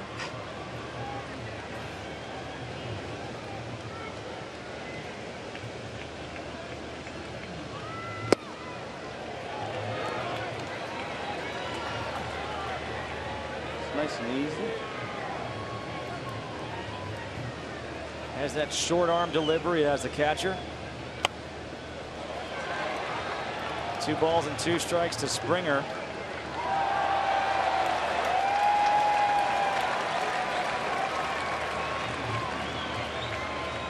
Two balls and 2 strikes here to Springer, trying to get his first hit of the night. They're facing a position player. And Springer pops one up, got jammed. Wow. And it's caught in foul territory by Cuthbert. So let me ask you this, right? The position player comes out to pitch. All the fans love it. Right. What's going on in the dugout for the offense? And what's going on in your mind as a hitter when you get in that batter's box to face a position player? Is there almost more pressure on you? It's pressure on you, but I'll tell you this. You feel for the guy out there on the mound a little bit. You've beaten the team up. I mean, you know, I think every team has been in this situation. But you in the dugout, you're saying, look, put a good swing on. And that situation, I want to get that ribby, I'll tell you that. But, I mean, you feel for the guy. So I'm going to take my hat, but you're not going to see me falling all over the place trying to hit the guy at the park. I don't want to give away any at-bats because over the course of the season, they all count. But, you know. You're not looking to pad your stats. I'm not trying to hit the guy off the Budweiser sign. This is BP for you.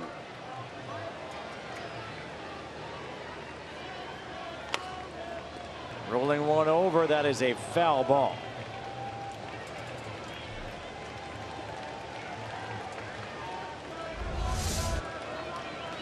Got a little change up right there. Oh, yeah.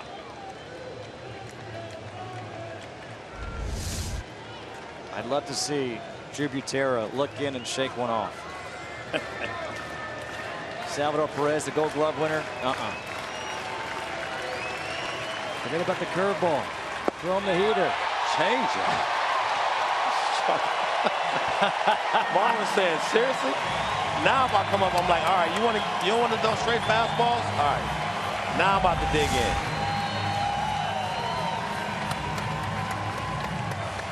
91 paint on the block. Marlon said, okay. Just trying to give you a break. Pinch hitter Danny Worth is now pinch hitting for Altuve.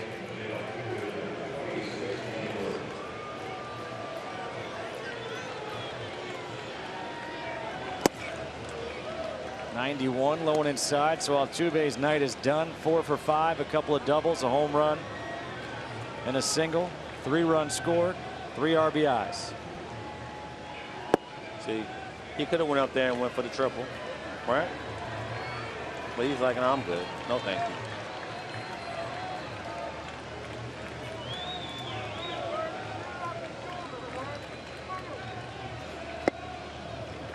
Up and in, 3-0.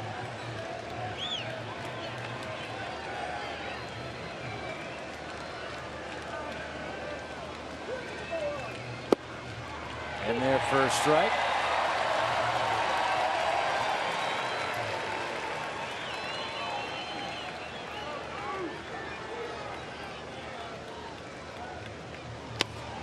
Ground ball, shortstop. Escobar. Easy throw across, and that'll do it. Nice job by Drew Butera. We go to the bottom of the ninth. The Astros trying to hand the Royals back-to-back home losses for the first time this year.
The Astros trying to close out the Royals here. A new pitcher into the game for the Astros. It is Chris Devenski. 16 appearances, a 2.37 ERA, 49 to third innings, 38 hits, 43 strikeouts, 13 walks. We've also got a couple of defensive changes. In center field now is Jake Marisnick, and at second base is Danny Wirth. Salvador Perez will lead things off, and Perez takes the pitch inside for ball one. Perez looking for his first hit. A sac fly, a walk, a hit by a pitch, and a foul out.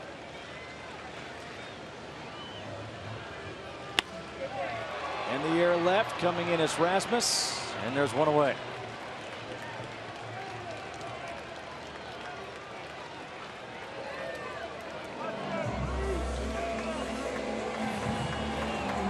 This standing though, Terra's about to get. Or maybe not standing though, but some love.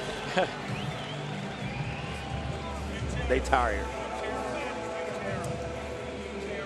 Butera came in to pitch. So the DH was lost.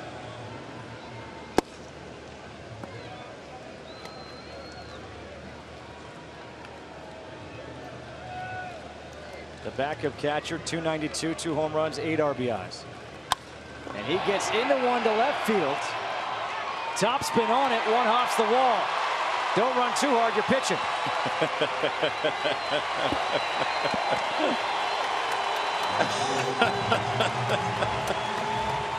Now he gets the standing though.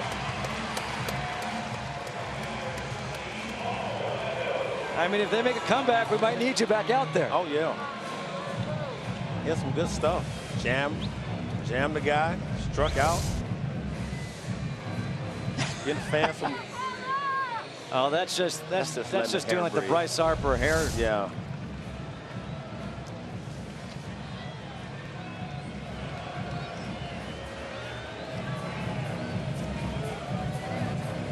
Palo Orlando. A single, a walk, a ground out, and a fly out.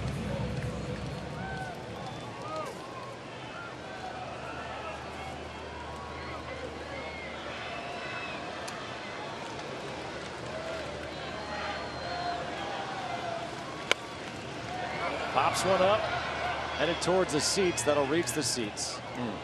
See, that's one of those, if you have a mitt, you want to catch that one. Yeah, but you know what? You see the ball still pop out all their hands, right? I don't care who's trying to catch it. I used to tell the fans when I was playing left field, that was easy, huh?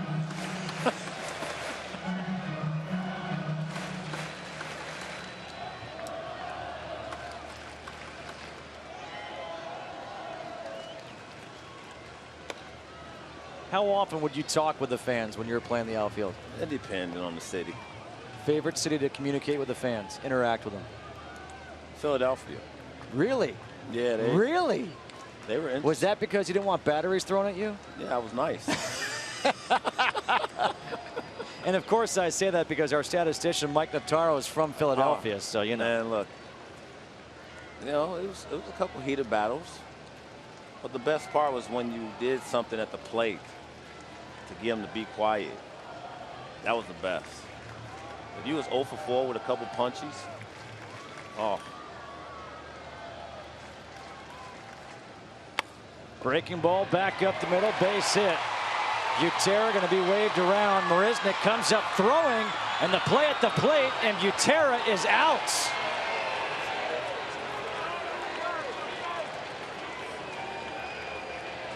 That is 8-2 on the putout.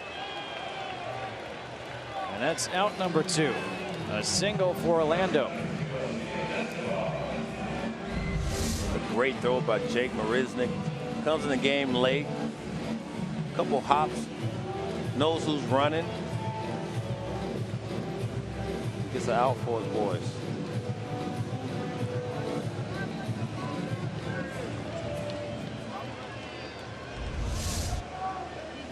Two away now for Alcides Escobar. And he pops one up over our head. No balls and 1 strike. Our producer tonight is Jeff Gowen, director Jim Lynch. Our AD is Andy Kavanaugh. BA Mike Strack. Stats up here in the booth is Mike Notaro. Special thanks to everybody working here on this night in Kansas City. Bringing you the Astros and the Royals on Fox. And the Astros doing what no team has been able to do this year. And that is hand the Royals back-to-back losses at home. It was 13-4 last night. It's 13-5 tonight. It was a 9-run first inning last night. It was a 7-run second inning tonight.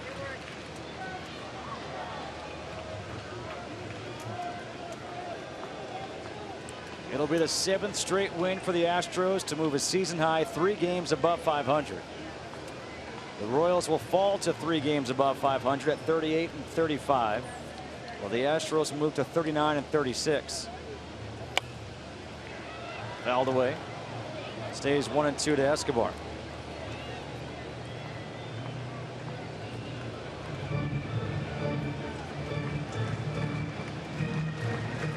Wait a minute. Now they fought for the ball. Did she take the ball from the little girl? No, she like, see, you know she felt guilty, right? You see her feel guilty about that? And there is the final out. A strikeout for Escobar. He strikes out to end it. Altuve comes up a triple shy of the cycle, but his Astros take the win, 13-5. We will return to Kansas City to wrap things up right after these messages, but the Astros win back-to-back games in Kansas City, 13-5 tonight.